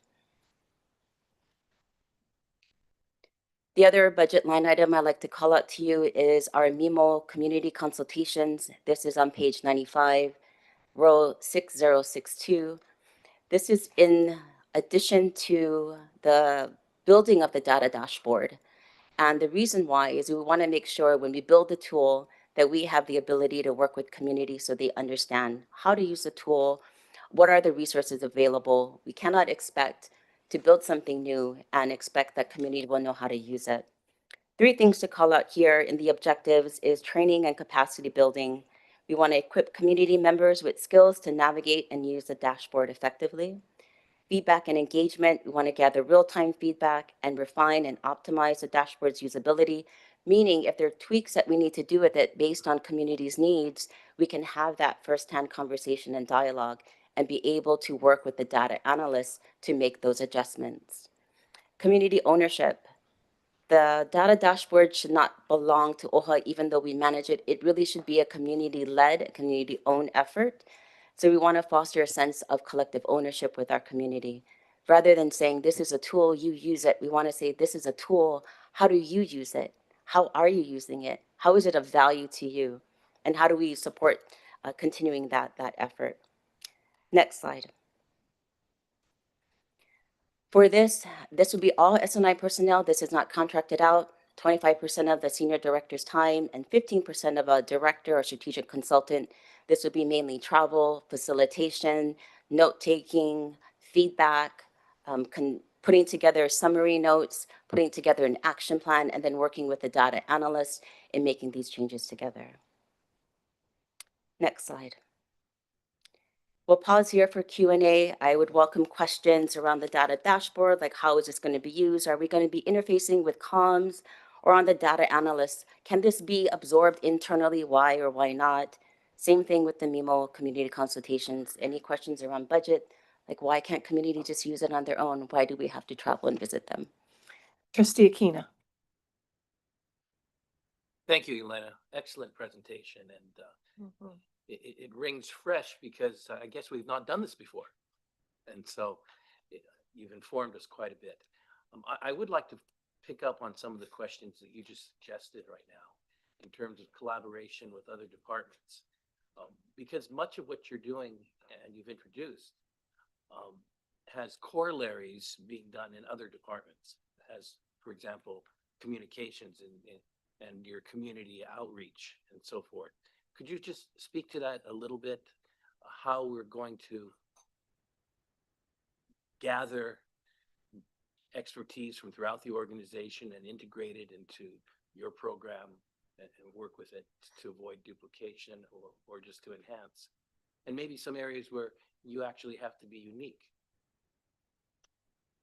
Sure. So this would be within the contracted work of the data dashboard developer, as well as the data analyst in FY27, and working with the various PIA on the data that they have. Considering our data for moving Mana'i Mauliola forward exist in various forms. For example, financial reports, or with sponsorships, they may be grant reports, or with IT, it may be user reports. With R&E, it may be written data narrative reports. Taking all of that data to put it into a form that can be translated into a data dashboard platform takes someone from a developer to a data analyst to translate that, and then working with our S&I team as well as across the PIA to translate what does that mean to you? What category should it be in? How do we identify well-being versus well-being with a dash? Why is this important? How do we identify Native Hawaiian with a small n versus a big N? Why is that important? So I would see that integration working with the contractor, but also across various PIA, which is why we have such an investment for the data dashboard developer as well as the data analyst. We're asking them to do a lot based on our own indigenous needs.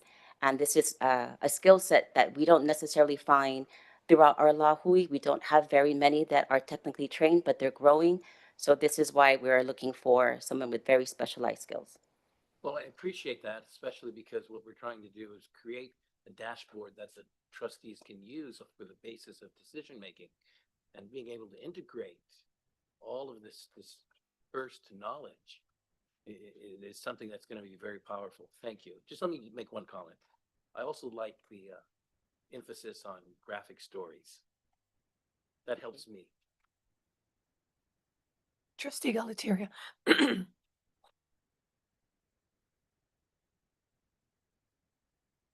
off. Okay. Who will have access to the dashboard? So initially, it would be our S&I team, and internally that would have access to the dashboard until we release it publicly. We want to ensure that we are doing enough testing in the alpha stages and beta testing so that we work out all the wrinkles. So any hiccups, we want to break the system. Once we have gone through that testing internally, then we can begin to roll it out with community. I imagine that we would roll it out with our primary users, meaning these are people that we identify that would be prime users for the dashboard. It might be trustees, some leadership, perhaps some external partners that you identify. This would be a trusted group to pilot the data dashboard and then give us feedback for more iterations. Once we've gone through that and we're ready for community rollout, we do have within that 210,000 for the contractor to provide us a community playbook. Oftentimes when developers create a technology like this, they create it and they leave it to you. But I'm asking them, now that you built this, help us put together a community playbook on how we roll it out efficiently and effectively and meaningfully to our community. I imagine those rollouts would happen in FY27. It seems, and this is to follow up on Trustee Okina's comments, it seems a massive undertaking to merge the existing data that we have, Papakilo, registry, whatever we're going to be doing. Is there a current model that we're replicating within the government system that, we, as a starter position, to bring all of this information together and simplify it so that the average Kanaka can glean information? Or is this like from the start? We're doing this from scratch? For OHA, we would have to build this from scratch because it doesn't exist. Other models that exist in pockets that may have similarities to the data dashboard that we envision might include the Hawaii Data Collaborative, where they take data from census and other population level data, and perhaps Carla can speak more to this, and they put it into a visual graphic forms, whether that be Tableau or Power BI. Another one could be a housing, and I forget the dashboard now, but it's through Princeton University, where they take housing disparities across the US, including Hawaii, and show in data visualization form where you are in housing, policy, access, and so forth. So they exist in pockets, but for OHA, we don't have any infrastructure for a data dashboard yet, so we're building it from scratch. Okay, one final follow-up question. And this has to do, well, tomorrow we're going to learn about Kale Haniston and what they're doing with their data. Do you envision suggesting changes to their formal model? Or is it just you're going to be you're thinking about just taking the data and telling our users, go there for this? I'm hoping to work with the data dashboard developer and data analyst with Kale and his PAIA in understanding the data that they use, if it would be relevant. But I would not be in a position to advise him how to redo or revise his data in any way. I think it'll definitely be complementary. With that, I do want to share one of the ways that we're looking at the budget line item ask is through a net present value. A net present value looks at a formula of how much we invest today and what that investment will look like over time. So we invest $210,000 today for the data dashboard development with an annual return of $75,000, which looks at strategic accountability, data-driven decision-making, and so forth. With a 4% discount rate over 10 years, OHA is going to yield $398,317. That's the impact that it will have.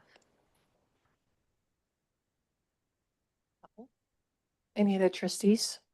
Chair. Oh, yes, go ahead, Hulu. Elena, I realize you're at the beginning of your presentation, but I was just wondering when this dashboard construction is done, are you planning to make it available by each, I want to say by each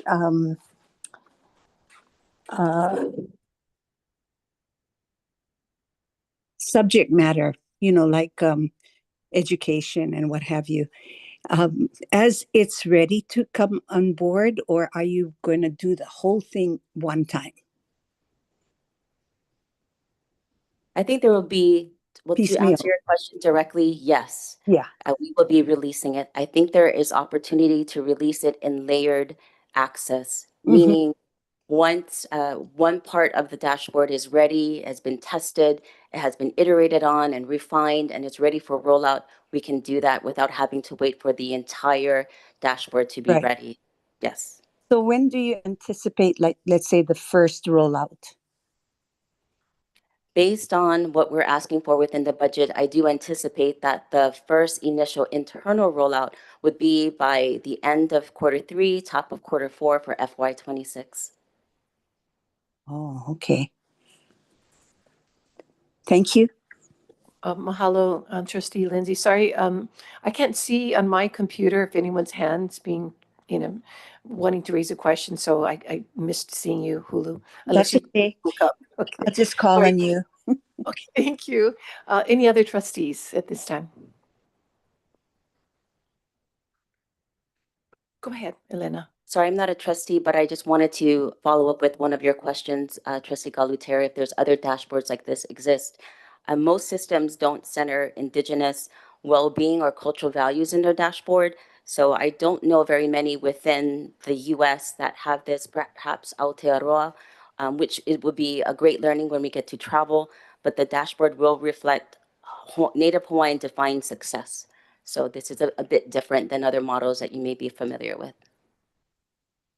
I just wanted to add a little bit different too from like Papakilo and stuff, because those are, we're housing collections, you know, like newspaper collections, right? We have the Lahaina archive that we're housing. So just want to make some distinction, like not all things that we hold as data would be relevant to this specific dashboard. Also, this is what, you know, we've continued to be questioned about when we've gone to the legislature this year. They keep asking us like, what's your impact? How are you, you know, how are you influencing our population level data? So this is an attempt to start to be able to at least put it in one place, make it, you know, like anybody on the ground would be able to understand it. And then hopefully we can, you know, add the things, our inputs to see like how we are having or not having influence, which is hard to, I think it's hard to articulate at a population level. And then to answer the question, I think that may be lingering on everyone's mind is how would we work with comms with our current OHA website with the dashboard? It can be easily implemented through an API, which is an application program interface. Think of it as a messenger between two software applications that help them talk. So it's a very simple way for us to do that. I love how you explain things, Elena. It's like I can visualize it so easily. So if that's the case, and obviously maybe perhaps our beneficiaries can also learn as well in that particular visual aspect. But I know Trustee Kaka had a question. Mahalo. Different thoughts on this. So, mahalo for what you're sharing, what you folks are putting into works and so forth. To complement what you were mentioning just now regarding communications, I think that is key for us to be able to have it where, whether it's communications or the different pile, what is being put out and what is gathered, that be complementary and work hand in hand with what you folks are doing in terms of putting it into, well, implementing it. And I think that in the meanwhile, before we do the final rollout of the dashboard, maybe in the meanwhile, we can have something on OneDrive that is accessible to those that it makes sense, or to all, to be able to put into the assets that we have that would be good, whether it's data, photos, any kind of documentation to aid in this work. Another thing too is with the different interactions that you folks are having, whether it's at conventions or anything in the community, I was thinking another way to gather data might be where some might be familiar when you are registering at a conference or convention. Oftentimes there's somebody there that's providing you the agenda, all the information, but then there's sometimes somebody that's managing, or they have a pad where you can do a quick survey in terms of what your interests are or what matters to you. And maybe that's, if that the conference holders are amenable to us doing that, that's another way that we can gather that information. So for instance, whether it's you folks or somebody that's representing the Office of Foreign Affairs, if we have a booth, that they be able to gather that information and then bring it back. Going back to what I had mentioned earlier regarding neighborhood board meetings, I think that's something collectively that the various administration, the different departments were collectively working on, and that us gathering the different feedback that we're receiving and what's important to the community and those hot topics, being able to apply it to what we're looking at for SNI, and how that even makes sense or builds on what you folks are doing. Yeah. Would you say a lot of what the part of the buildup is purely the data, and then how you're going to then put it into effect? The data, so to answer your question directly, yes, it would be gathering the data, making sense of it, then putting it into a platform and translating it to what that would look like in a dashboard, in visual graphs and storytelling. because the data currently exists in multiple PAIA, it also exists in multiple forms. They also have different terminology. Those all need to be retranslated. So I think of it like being at the UN and you have all of these different testimony that's coming in. You need to now re-glean those and then translate them and then put them into something meaningful for your audience. So to also answer your question on the data files, make sure that it's housed somewhere. That is also part of the 210,000 for the data dashboard developer. Part of their kuleana is a final transfer of ownership, meaning all of the data that they've gathered, all of the files belong to OHA. Yes. They do not own them in any form. In addition to that, the transfer of it to us, meaning we own it now. I need you to identify and index everything that you put together so that we have ensured that all of the data we've shared stays in-house with us. With our conferences, we would definitely leverage partnerships with the association, with the SHA, with CNHA, and other gatherings of Native Hawaiians to either share out the dashboard or to gather additional data if we need so. Mahalo. So a couple of things to go with what you were just sharing with us. So I'm thinking in how you folks can work hand in hand with the communications team is for them to be able to put these postings out there with the pollings to say pollings or even just whether it's questions or mana'o that our people are most interested in seeing from OHA or us sharing that we're doing or could be doing, that would be an option.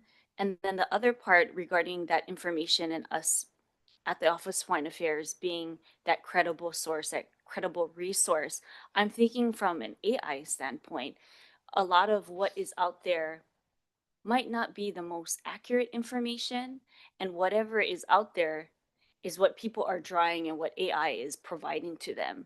So for us, part of this dashboard is having that ultimate credible resource that people can go to gather that information beyond oftentimes what we even see that they're doing. So I think it will be more far reaching now or in the near future and going forward beyond maybe what we're even fathoming. Definitely, data is just not the numbers and graphs. Data really are our stories. Yeah. So if we allow someone else to tell our stories, we're really allowing them to define who we are Yeah. as an organization or as a lahui. Yeah, I think it goes hand in hand with our identity and our ea. Mahalo. Mahalo. Any other questions from our trustees? I have one on page 95, row 6062. This is regarding the FY27 budget of $20,000 for the MIMO community consultations with the 5 island communities. And what objective and or the facilitation of what do you hope to accomplish? Yeah, so this is for FY27 after the development of the data dashboard and then being able to roll it out into the larger community. So what we hope this will do is being able to, one, share the data dashboard with them, what this tool is, and then provide them hands-on activities to be able to use it. So I imagine each session would be introducing the dashboard in very plain language, make it very accessible to them, provide live training on how to navigate and use it. Use graphic facilitation and breakout discussions to gather real-time feedback from our communities, and then invite participants to share future versions. What would this look like to you if you were to own it? How would you use it? How is this relevant to your community? Exactly. So this is a way that I envision what it might look like in the future. Thank you. Thank you for that. Any others?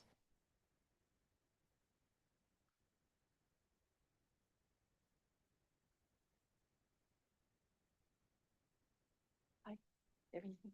Good. All right. Thank you. Thank you so much. And our next presenter.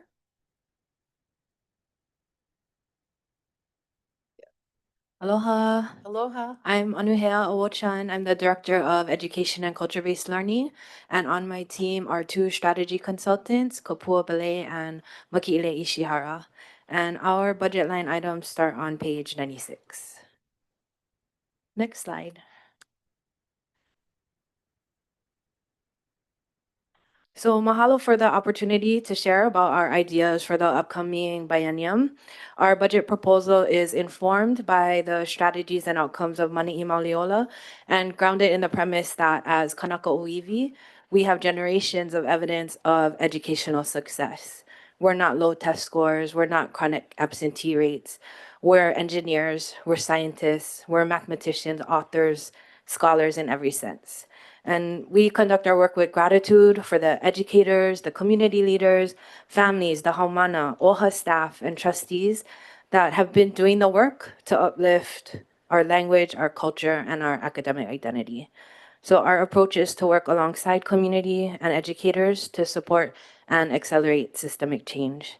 And as a kumu, I would never let my hawana make a PowerPoint this text heavy, but I was trying to front load information for you guys. So just a caveat. Next slide. So this is a breakdown of where the budget falls in the different programs that I'm going to be talking about. And on the personnel rows, it lists different FTE percentages. And so what that is reflecting is just the amount of time that myself and the SCs would dedicate to the different programs or initiatives or projects that I'm going to talk about.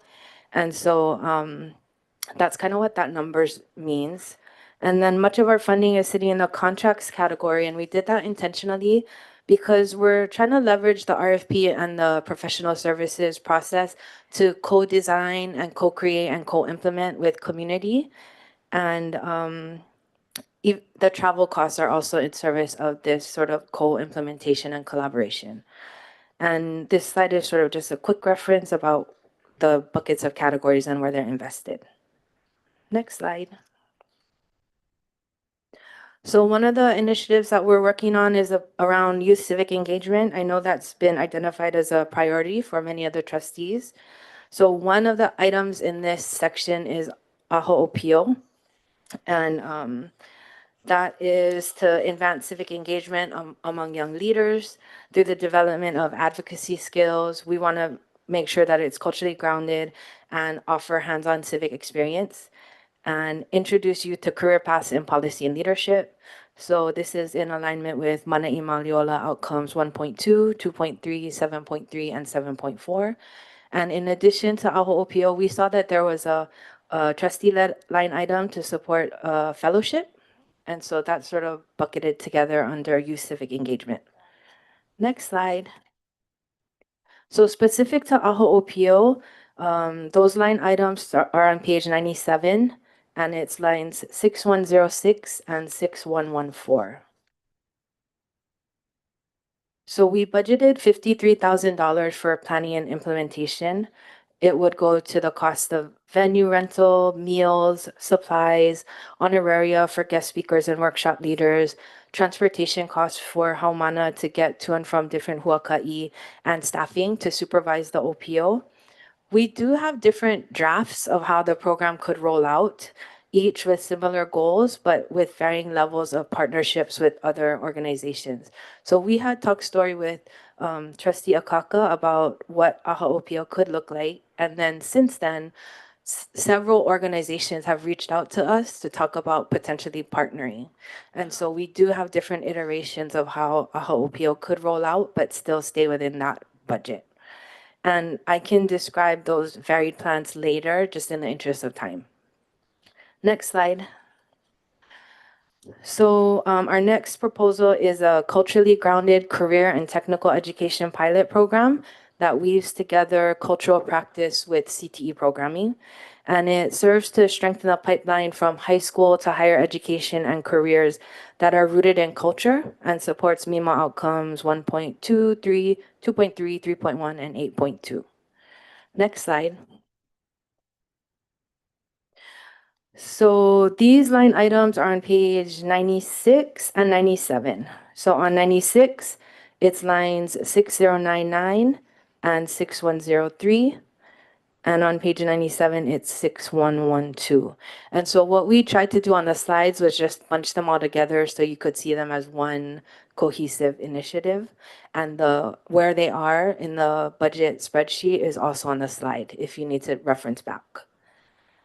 So we budgeted 400,000 for 2 fiscal years for this program, and this is to pilot 2 distinct cultural CTE pathways. So right now we are looking at an oceans-based career pathway and an indigenous healing pathway. And because we want to do 2, that means that every deliverable has to happen twice. So it'll each thing that I list out is going to be for the 2. So $150,000 is budgeted for curriculum development and implementation. So that will deliver 2 sets of curriculum that embed cultural wisdom and align to CTE standards. And this would be created in collaboration with practitioners and educators together, and include the actual implementation of the curriculum with Haumana.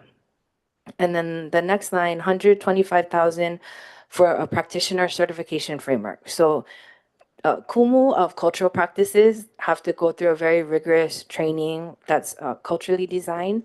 And we feel that that should continue to be the standard even for a CTE program.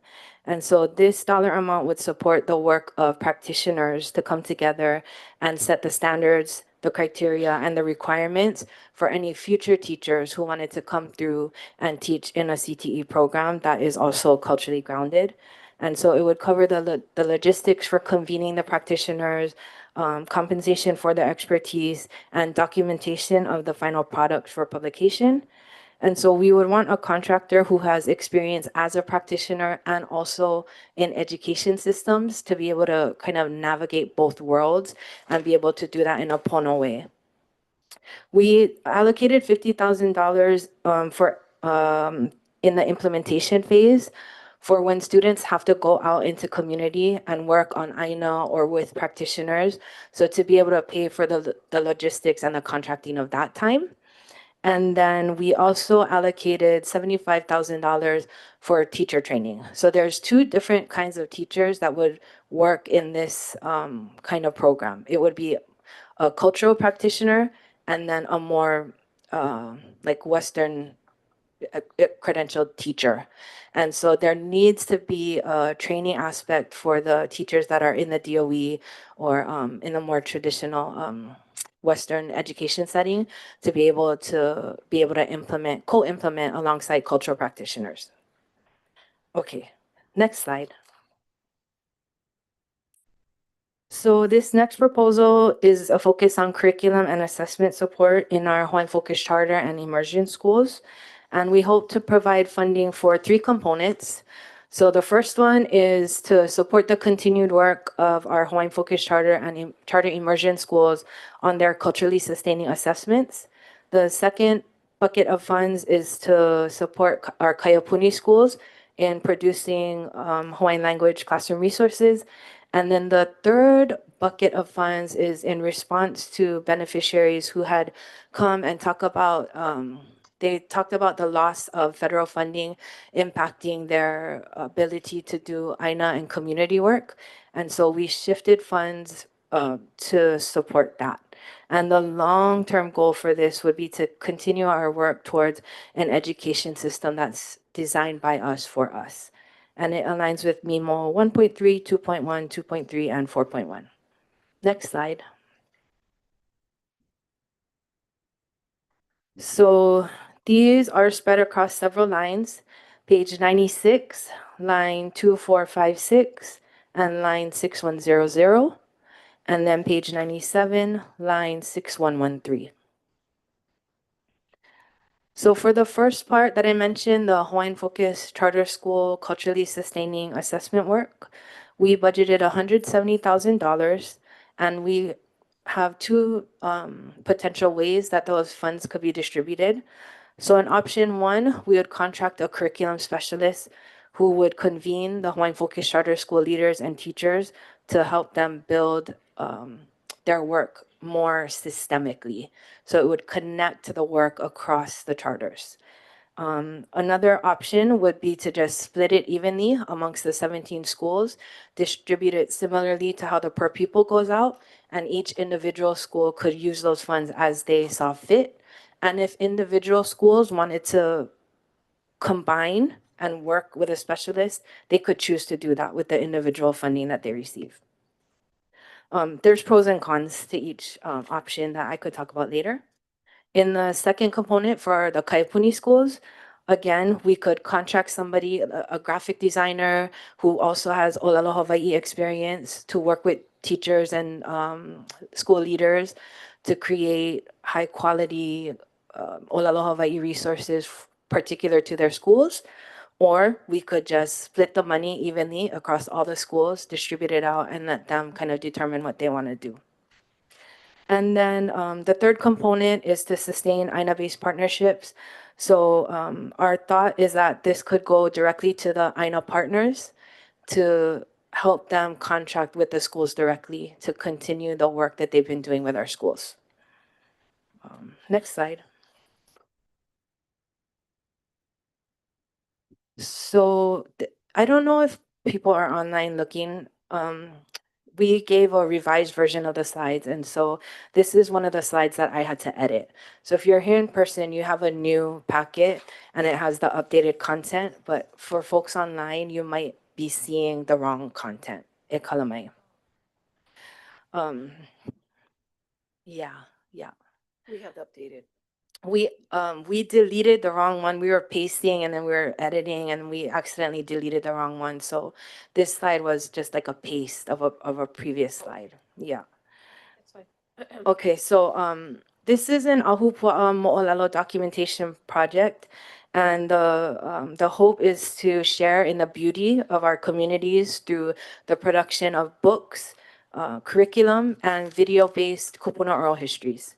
So the ultimate goal is to strengthen pilina between Aina and Kanaka, build pride in our Native Hawaiian communities, and increase access to educational resources that are rooted in Ike Hawaii and Olelo Hawaii, and supports MIMO outcomes 1.1, 1.2, 2.1, and 4.1.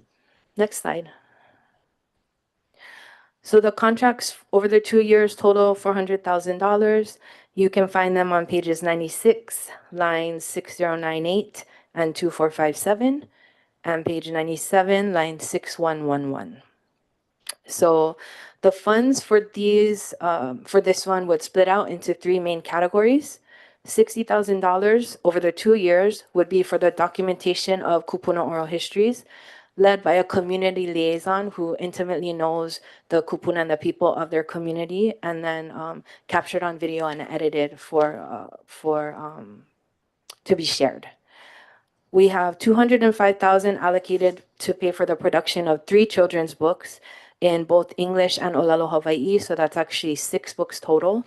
And the hope is that it would be created from start to finish by beneficiaries from that community. So the drafting, the writing of the story, the photography, the makeup, the costuming for the actors who get photographed for the book. We try to pull from the community to do all those tasks. And then 115,000 would be for a series of community events to build pilina between community and Aina and share these mo'olelo that we're gathering. Periodically share the progress of the work that's progressing as we go through the 2 years, strengthen relationships, and then document the outcomes. So for this one, I ran this entire thing as I have written in Waimanalo, and the final products are almost ready. I was hoping that the books would actually be here to show you guys, but they're probably coming next week. And so in the end, we have kupuna interviews that are posted online. We have documentation of these different mo'olelo, and then we have 6 books. So 3 mo'olelo in English and 3 in Olelo Hawaii that are going to be distributed to community and all the schools in that ahupua'a. And the community loved that project so much that I thought, if OHA could just continue to go ahupua'a to ahupua'a and do this, it would be really wonderful. And my dream is that my daughters were signed up for this Dolly Parton thing where they would get free books in the mail. I think it was Dolly Parton. And my mom signed them up for this program where they would get books in the mail. And my dream is that our keiki would be able to get books that are our books, like these, that are ahupua'a centered, mo'olelo centered, that feature their ohana, So yeah, this is like the one small step towards continuing to do that. And then in addition, we would just kind of document the whole process and do a reporting so that the next community could learn from the lessons of the one before and then just continue to refine it. Okay, next slide. So across all our education settings, we see that there's a critical need for teachers. Research shows that students thrive when their teachers have a cultural congruence to them. And so this proposal is to support Native Hawaiian beneficiaries in completing state-approved teacher education programs. Next slide. So our initial plan was to offer microgrants to CETEP participants. They were going to be $4,000 times 50 students. But we did see that there was a trustee-led higher education scholarship in the budget as well. And so we do have a plan to pivot if we don't want to sort of replicate what the funds are doing. So option 2 would be to go to a CETEP that focuses on immersion or Hawaiian focused charter school teachers and fund the program directly so that participants could basically take the certification program for free. So that's another option that we considered in talking about these funds. Okay, next slide. So the rest of our budget that aren't those kind of like programs and initiatives are around building and maintaining these partnerships that we've started to develop and want to continue that support our Hawaiian focused charter and Hawaiian language medium schools advocacy, the sharing of the good works that they do, and the programming that they're doing that's actually strengthening our capacity to scale Hawaiian culture-based education. So some of the partnerships that we've been developing are with the Nalei Na'auau schools, our 17 Hawaiian focused charters. We try to attend the AHA Kaoleo meetings every time they happen. We have had meetings with the superintendent of the DOE and the deputy chief. We've met with the executive director of the Charter Commission, the president of the UH systems. We've had meetings with multiple nonprofits like Purple Mai'a, private entities like Kamehameha. And so some of our overhead or travel or programmatic costs are in service of maintaining those partnerships. We've also been asked to attend a lot of the school's events. So there are different ho'ike. We went to Ku'ikalono, which is the ho'ike for all the Hawaiian focused charter schools to share what they've done throughout the year. Olaka'i was another big event that we collaborated with. We collaborated with community engagement and with comms. And so we did attend many of those events to support the work there. The principals meetings for Hawaiian focused charter schools, we've been asked to attend those several times. So at the bottom of the slide, it shows page 97, 6192, and page 98, 6210.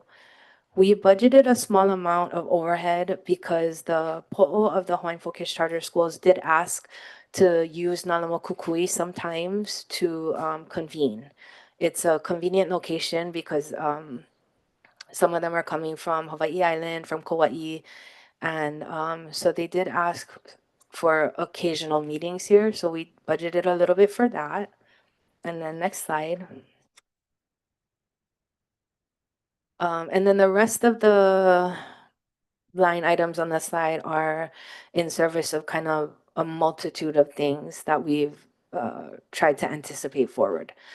So we budgeted $5,000 per fiscal year to produce, print, and distribute different educational materials.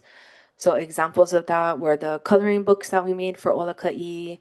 We also made a game. We made 2 different games that could be played at different community events. We did konane boards as part of Olaka'i as well. And so that's on page 98, 6233, and 6251. We also added $500 per fiscal for in-office techs. So I've been utilizing a lot of my own resource techs, but it might be good for OHA to just increase the amount of reference techs that are in-house that everyone can have access to. So we budgeted a bit for that. We also budgeted for printing costs. We kind of had a lot of printing costs, particularly because of Olaka'i. And so the first line item is not inclusive of the coloring books. I misspoke. It's some of the other stuff that I mentioned. And then the printing costs would be for the coloring books, worksheets, other education resources that we would distribute to beneficiaries. We had 2 conferences listed in our budget. So there was NIEA, the National Indian Education Association, that happens on the continent. And then I know WIPSI is not in our budget, but the initial ask when we initially put in was for one of us to go to WIPSI. Yeah, so that's there, but it's not actually gonna sit in the education budget anymore. And then we have a few organizations that we're collaborating with that plan to have convenings. So OHA has a seat on the PACE Commission, which is to advance civic engagement. And so I've been attending those meetings, and through the work of the PACE Commission, there are multiple times that we might have to convene. We're also working with a multitude of public, private, charter educators on the Hawaii Performance Assessment Collaboration. And so what that group is doing is trying to elevate performance assessment, which aligns with our Hawaiian culture-based education practices because it tries to uplift ho'ike style ways of showing what you know. And we call it ho'ike here on the continent, and in other education spaces, they call it performance assessment. And so we've been a part of that collaborative, and there's a planned convening in the next 2 years that we wanted to put a little bit of budget towards. We're also in this task force called Fiscal Futures Convening, which is education said, different educators. So the DOE is represented, Kamehameha Schools is represented, higher education is represented. And we're trying to understand what the fiscal impact of the current federal landscape is going to do for Native Hawaiians in education. And so that task force is going to convene a larger hui of folks to talk about what the fiscal impacts are and how we can come together and plan forward to like maximize the funds that we do have so that our Native Hawaiian education systems are not as negatively impacted. And so that's what those convening costs budget items are for.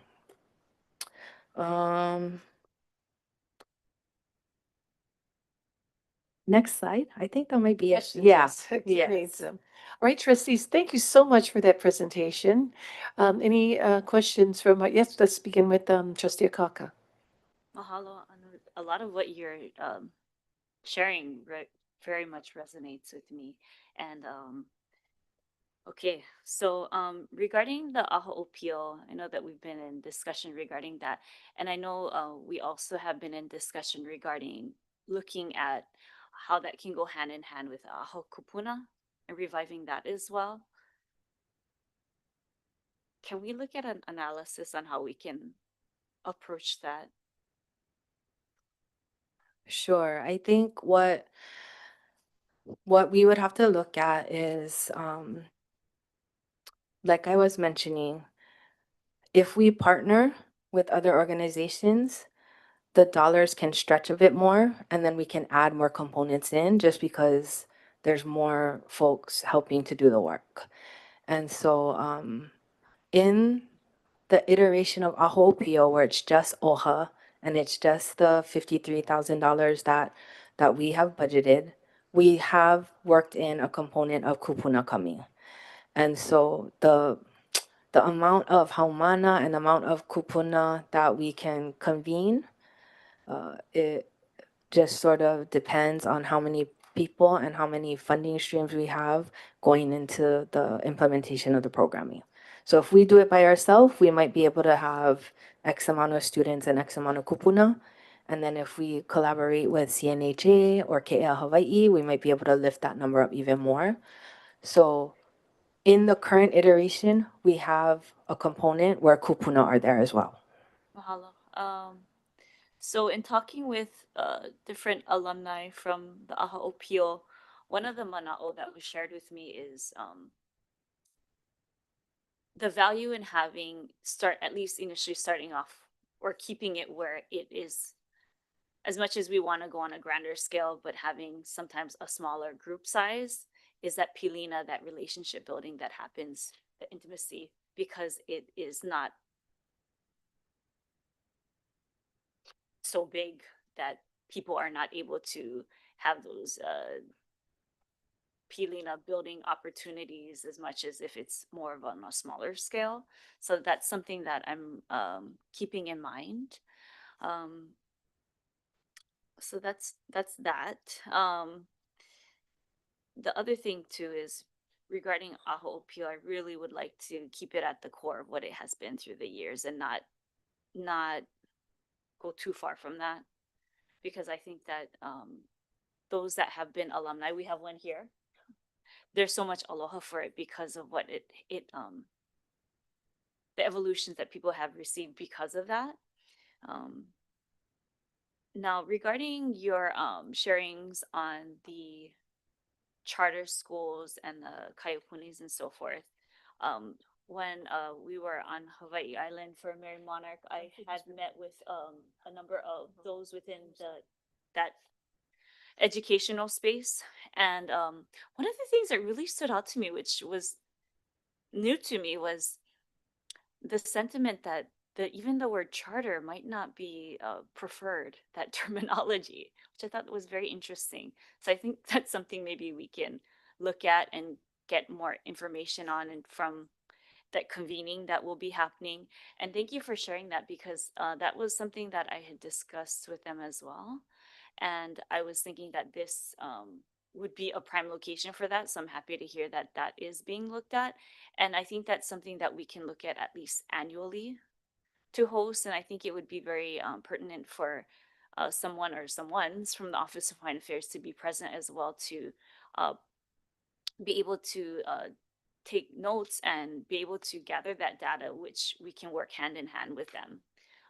But I'll share more with you, I guess, offline on some of the things that I had learned that was brought to my attention regarding the concern regarding funding, and how it's been a challenge for them through the years. And then on top of that, regarding the changes happening DC side.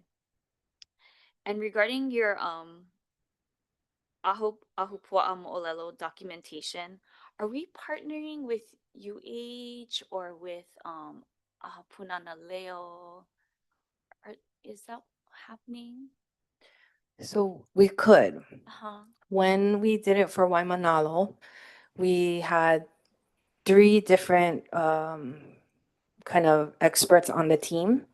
So one person was like a very well-known leader in Waimanalo who had Pilina and Kupuna trusted to do those oral history interviews, and he had his own video documenter that helped document. We had a publishing company called Hi'ohi'a Publishing, who specializes in working with Native Hawaiian communities to do book production. And so they're the ones that kind of have this very Kanaka process of, first they go into community and they ask kupuna, what are the mo'olelo that can be shared from your ahupua'a, and what are the ones that you don't want shared? Yeah. Once they get that okay from the kupuna of the community, then they start to do their research in Hawaiian newspapers, in Oli and Mele, about mo'olelo from Wakahiko. And then when they're getting ready to do the drafting, the photographing, and all the different portions of the book production, they go out into the ahupua'a that they're working with, or in the moku that they're working with. So they try to find all the people from community. That could be people that are from AHA Punana Leo or UH Systems, but it's not necessarily like Is this a targeted partnership. Is he part of the school that was created before AHA Punana Leo? So this is Hi'ohi'a is a book publishing company. So they're not a school. And the initiative that we were talking about was just a community. So it wasn't tied to any one school, but in the end, any school that is in Waimanalo will get the resources that are produced. So the oral history videos, the website that came out of it, all the books, the funding covered. Are we funding? Who's Probably that? should be. Um, Yeah. the publishing, printing, the the pu- publishing.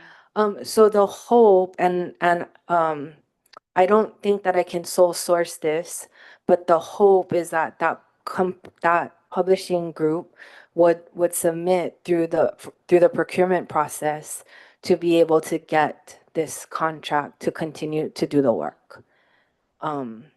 Yeah. So that's how we would hope to continue to fund those kinds of efforts. Okay, so you talking also about providing the books to the keiki, that resonated with me as well because I was reminded that's something that my family foundation does as well, and it's very reminiscent. So with our Daniel Kahiki Nakaka Family Foundation, also known as Ohana 100, part of the what is being done is that you read to the keiki, but every single keiki receives a book and they get to keep it. They get to put their name in it. And I think that that's something kind of along the lines of what you're saying, but in Makaolelo, Makuhine format, something in our mother tongue. But there's also a quote I want to share that my grandfather had said is one way of giving service to help people learn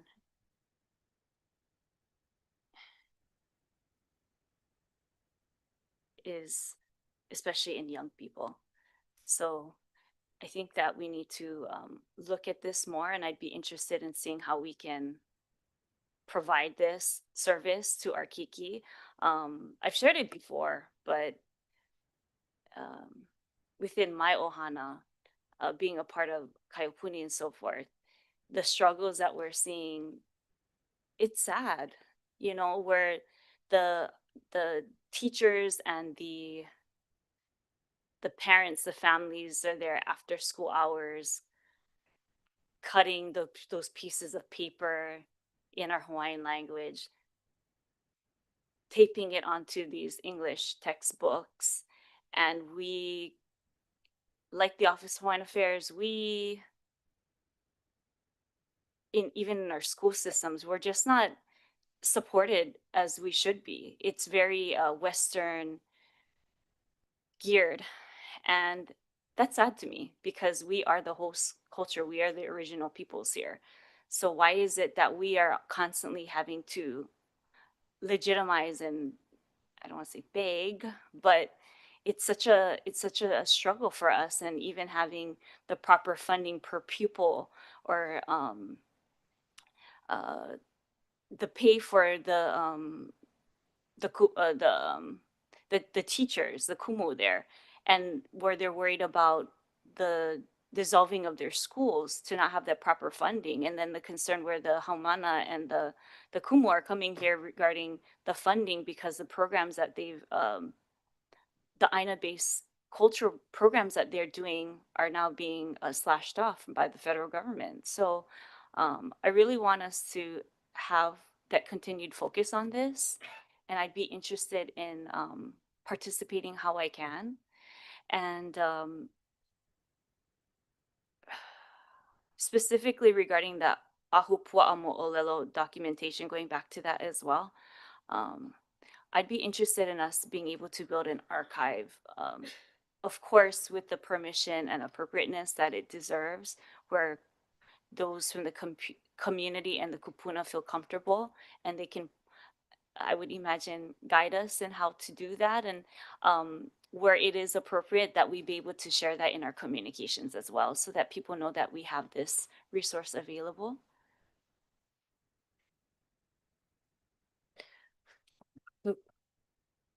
Kalamai. We tried to incorporate line items in our budget to address many of the things that you mentioned.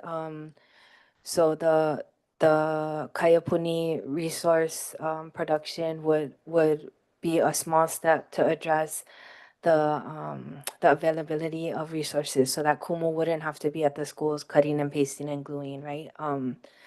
The in that same initiative, we bucketed funds to ensure that INA partnerships could continue. And it's not going to cover everybody's needs, but you know, we tried to pivot to at least support in some way. We got an email recently that Native Hawaiian CTE funding was cut. And so we also are of the mind that if OHA prefers to take the funds that we proposed for a CTE pilot and instead support a program that was just cut, we're open to that as well. So our budget items are flexible in that they can address needs in different ways as you all see fit. Wonderful. Okay, trustee Kahele.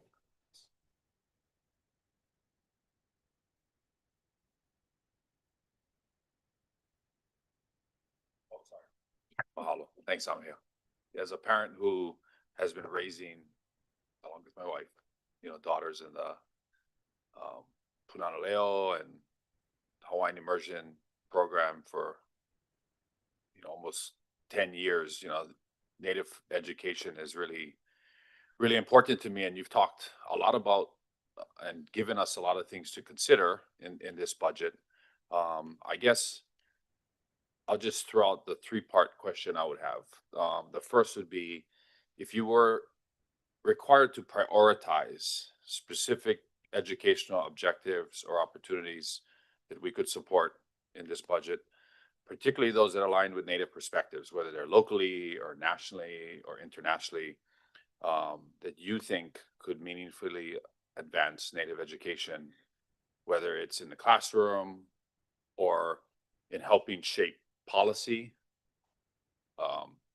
whether it's ideally at the state, local level, but sometimes even at the national level, what will those be? The second one would be, is OHA currently taking part as the lead in any type of convening of Native education, like symposiums? If not, do you see any value in that? And I guess the third would be, you talked about a lot of the different partners and stakeholders and conversations that we're having within the Olelo Hawaii community. Are we fully embedded in those programs statewide? And if we're not, then what would it take to achieve that? Do you see value in that engagement? And then I'll have a follow-up based on whatever your answers are to those questions. Well, that was a lot, but Yeah, so the first question was around priorities for education. So this is just one perspective based on my lived experience. I think one priority would be around assessment, and being able to document and tell the story of how we assess and measure success in Hawaiian culture-based settings. And the reason why I say that is because that type of data informs accountability metrics that come from the state or from national, right? So currently, a lot of the metrics that are used are quantitative, standardized testing. But our schools have documented evidence of ho'ike and performance-based measurements of success that are academically rigorous. And so I would say that that could be a top policy priority. And it is reflected in some of the budget, and it's also reflected in the work that we're doing outside of these initiatives.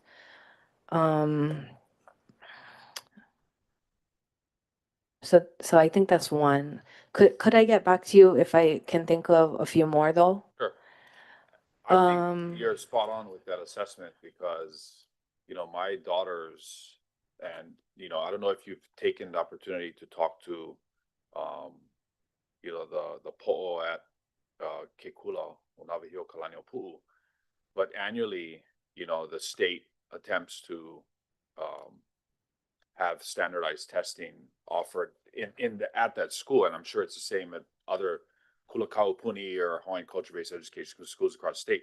And those students are given the opportunity to opt out because the tests are not, it doesn't match. My daughters have opted out of that.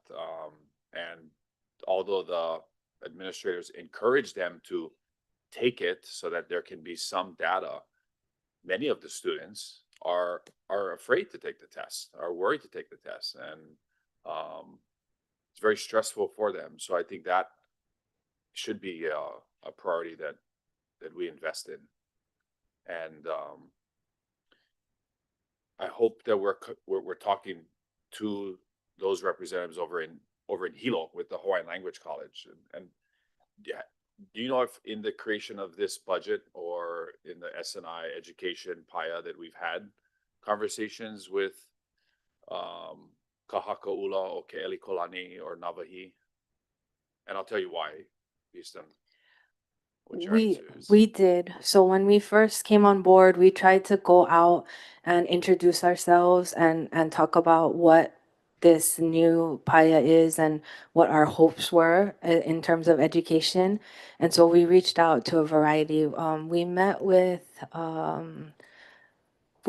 one person from UH Hilo. We also met with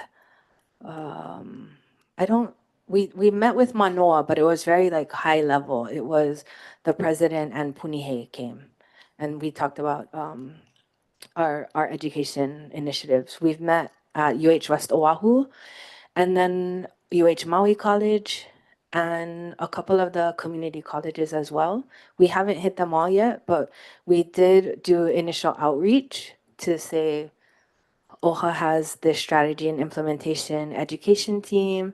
Here's what we're wanting to do, and like let's continue conversations to collaborate. And so those folks continue to reach out to us as things come up, and they say, "Hey, this might be something that we can collaborate on," or "Hey, how's that project that you guys were talking about? Anything happening?" So conversations have been open, but I think there's always room for more. Has UH Hilo given you any specific funding priorities or requests? No. Well, let me give you some context and why I'd like to connect you with them over the next few weeks while we work on this budget. Back in 1997, the state legislature passed Act 315. What Act 315 did was it legislated the formal creation of a Hawaiian language college at the University of Hawaii at Hilo. The university at the time wasn't a big fan of the legislature legislating into statute the creation of what would eventually become Kahakaula o Ke'eli Kolani. At the time, led by former OHA Chair Clayton He, who was a state senator and became a state senator at the time. That was legislated, and OHA was named in that statute as part of a key organization leading to the revitalization of the Hawaiian language. But a specific provision was put in Act 315 that allowed the creation of the college, but it provided no funding resources for it by the University of Hawaii. So they're basically on their own.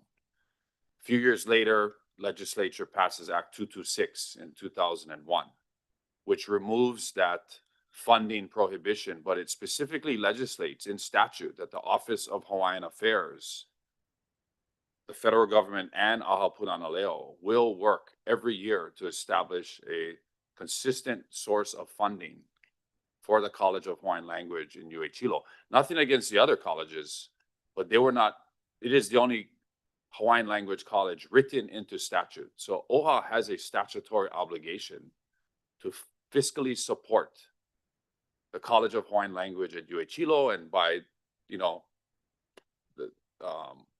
default also supporting Navahi, which is the laboratory school of Kahakaula. So I think that's something we need to look at in this budget. And if I can connect you with those key leaders at UH Hilo, I think that's something I can send you those two relevant statutes. They were never repealed. They still existed today. And that's an obligation that OHA has had. So I'd like to connect you with that. And then the final thing would be, how does this, and what you're requesting for programs and the financial commitment that goes with it, work together with the $3 million every fiscal year that in the community affairs budget we're appropriating to Hawaiian culture-based education schools? Is there collaboration between that? Because that's $6 million a year that we're providing. Of course, you know, in the past, historically, we've provided it to a contractor who's distributed to vendors, but how does that work? Is there communication between that and this? Is that community engagement or? Yeah, it's on page 53 and page 54. The line 1683 and 1701 is $3 million annually provided to Hawaiian focused charter schools. So of the 17 of them, how does that work with this? Because that's a lot of money too, right? We're putting in $6 million. S&I is asking for $13 million in their total budget, plus the 6. I'm just wondering if there's collaboration between that. I'm not saying we shouldn't fund these things, but how does that 6 million work with this? So I think one of the things that SNI helps to provide is this upper level piece that sometimes gets lost because the schools are so busy just running schools. And so what we support through our budget is like Elena sort of called it, a connective tissue that can help advance the individual efforts that they're doing and weave them together to make a stronger case that together Hawaiian education is doing blank.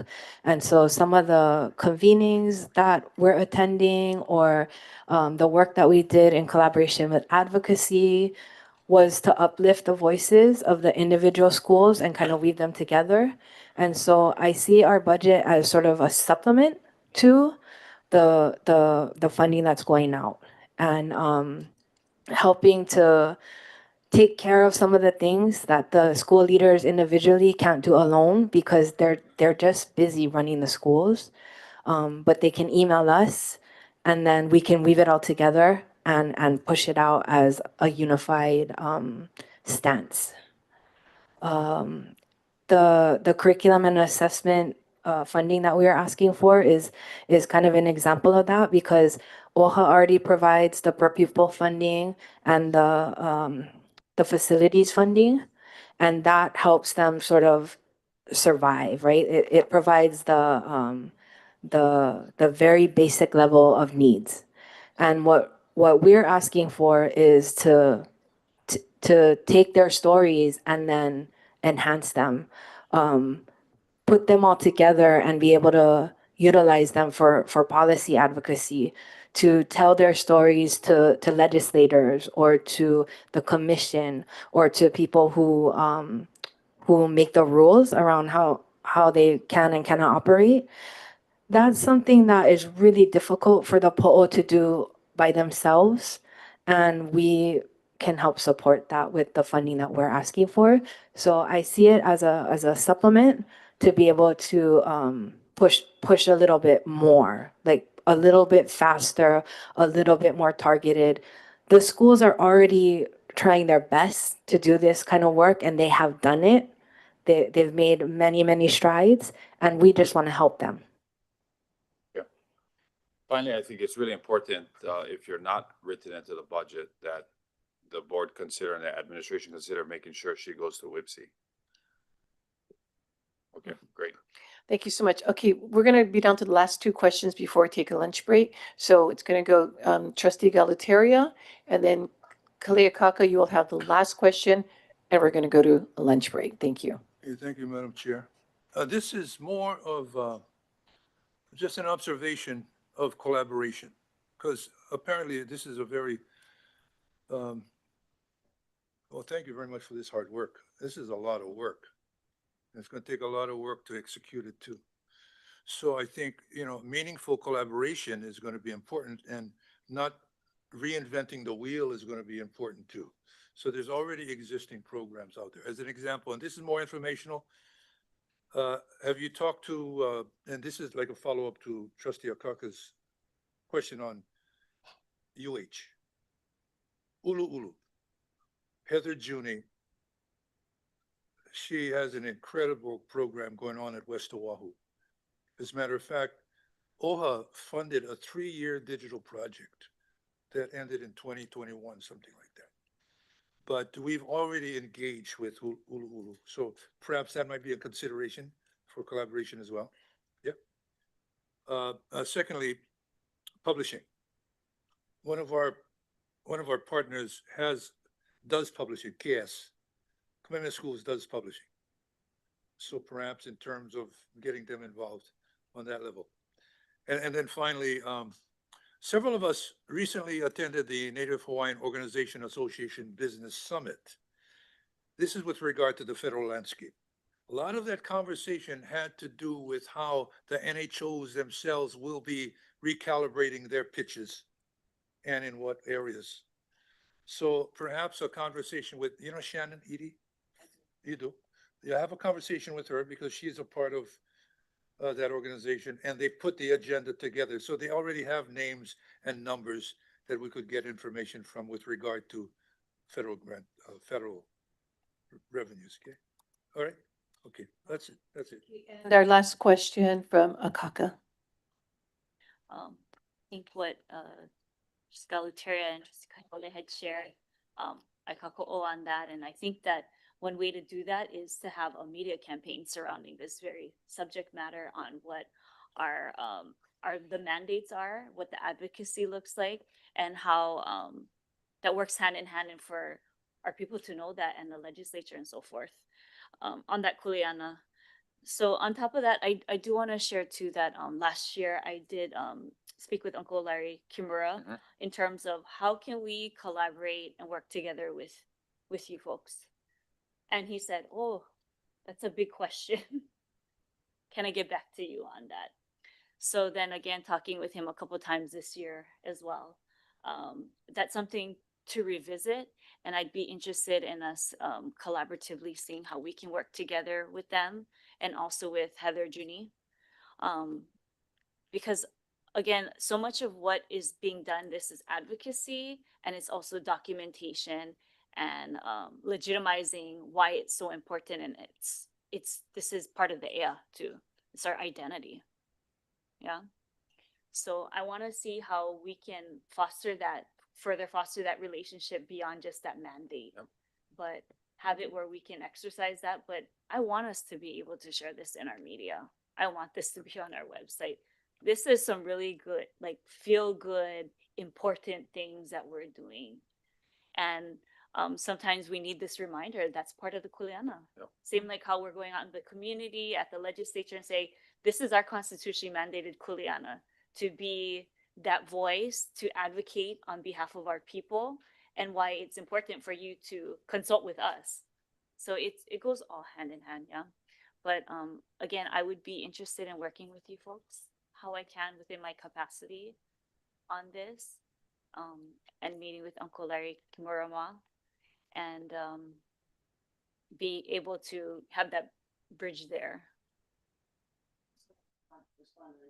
Sure. We are taking notes on any adjustments that we have to do with budget. So I'm asking for clarity when you folks are making these recommendations. Are you asking us to reevaluate the budget that we're asking for and readjust it for media or marketing? That would be clear for us as we go into our debrief at the end of the day to look at those. So that would be helpful as you're making your comments and your questions. If you can be clear up front, I'm asking for a budget adjustment for this, and this is why.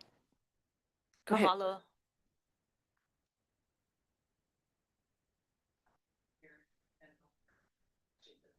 I was gonna just plug that 100K that you guys saw in contracts for communications. Part of that is intended to support these new programs and services that are coming out. SNI, other. The 160,000 one? So the 100. Those program budget. Yeah. 100,000, 60, another 100,000. The 160 is just the. Media. Mhm. Yeah. Yeah. Okay. Extent. Thank you. Yeah, Go I think she- that, to answer Elena's manao there, I think the first steps is collaborate with the communications team to see what makes sense and where we need to be at in terms of the funding. Can I add? Yes, go ahead. Then we're gonna break. So in each of the budgets for the programs, I wrote into the scoping docs a component that requires the production of like different media materials so that comms wouldn't have to lift that on their own, but that they could just support the dissemination. So whichever contractors or like community partners that we're working with, we're asking them to document and generate different media stuff. Imagery for posting, videos for stories, et cetera, et cetera. So it is kind of encapsulated in the budget that I'm proposing.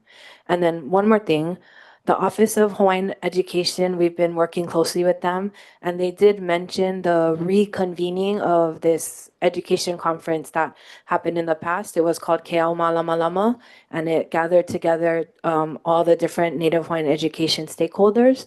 And they asked us if we would be interested in invigorating that effort. It seems like an opportune time. We did look at our current existing budget and identify places where we could pull money over, so take away from one initiative to add to that, if that's something that is, important. Okay, mahalo. Thank you so much. Great presentation. And I hear rumbling stomachs, so we're going to take a lunch break, okay? And it's going to be just half an hour so that we can get right back, because I know we've got two more presenters. So we're going to take a recess.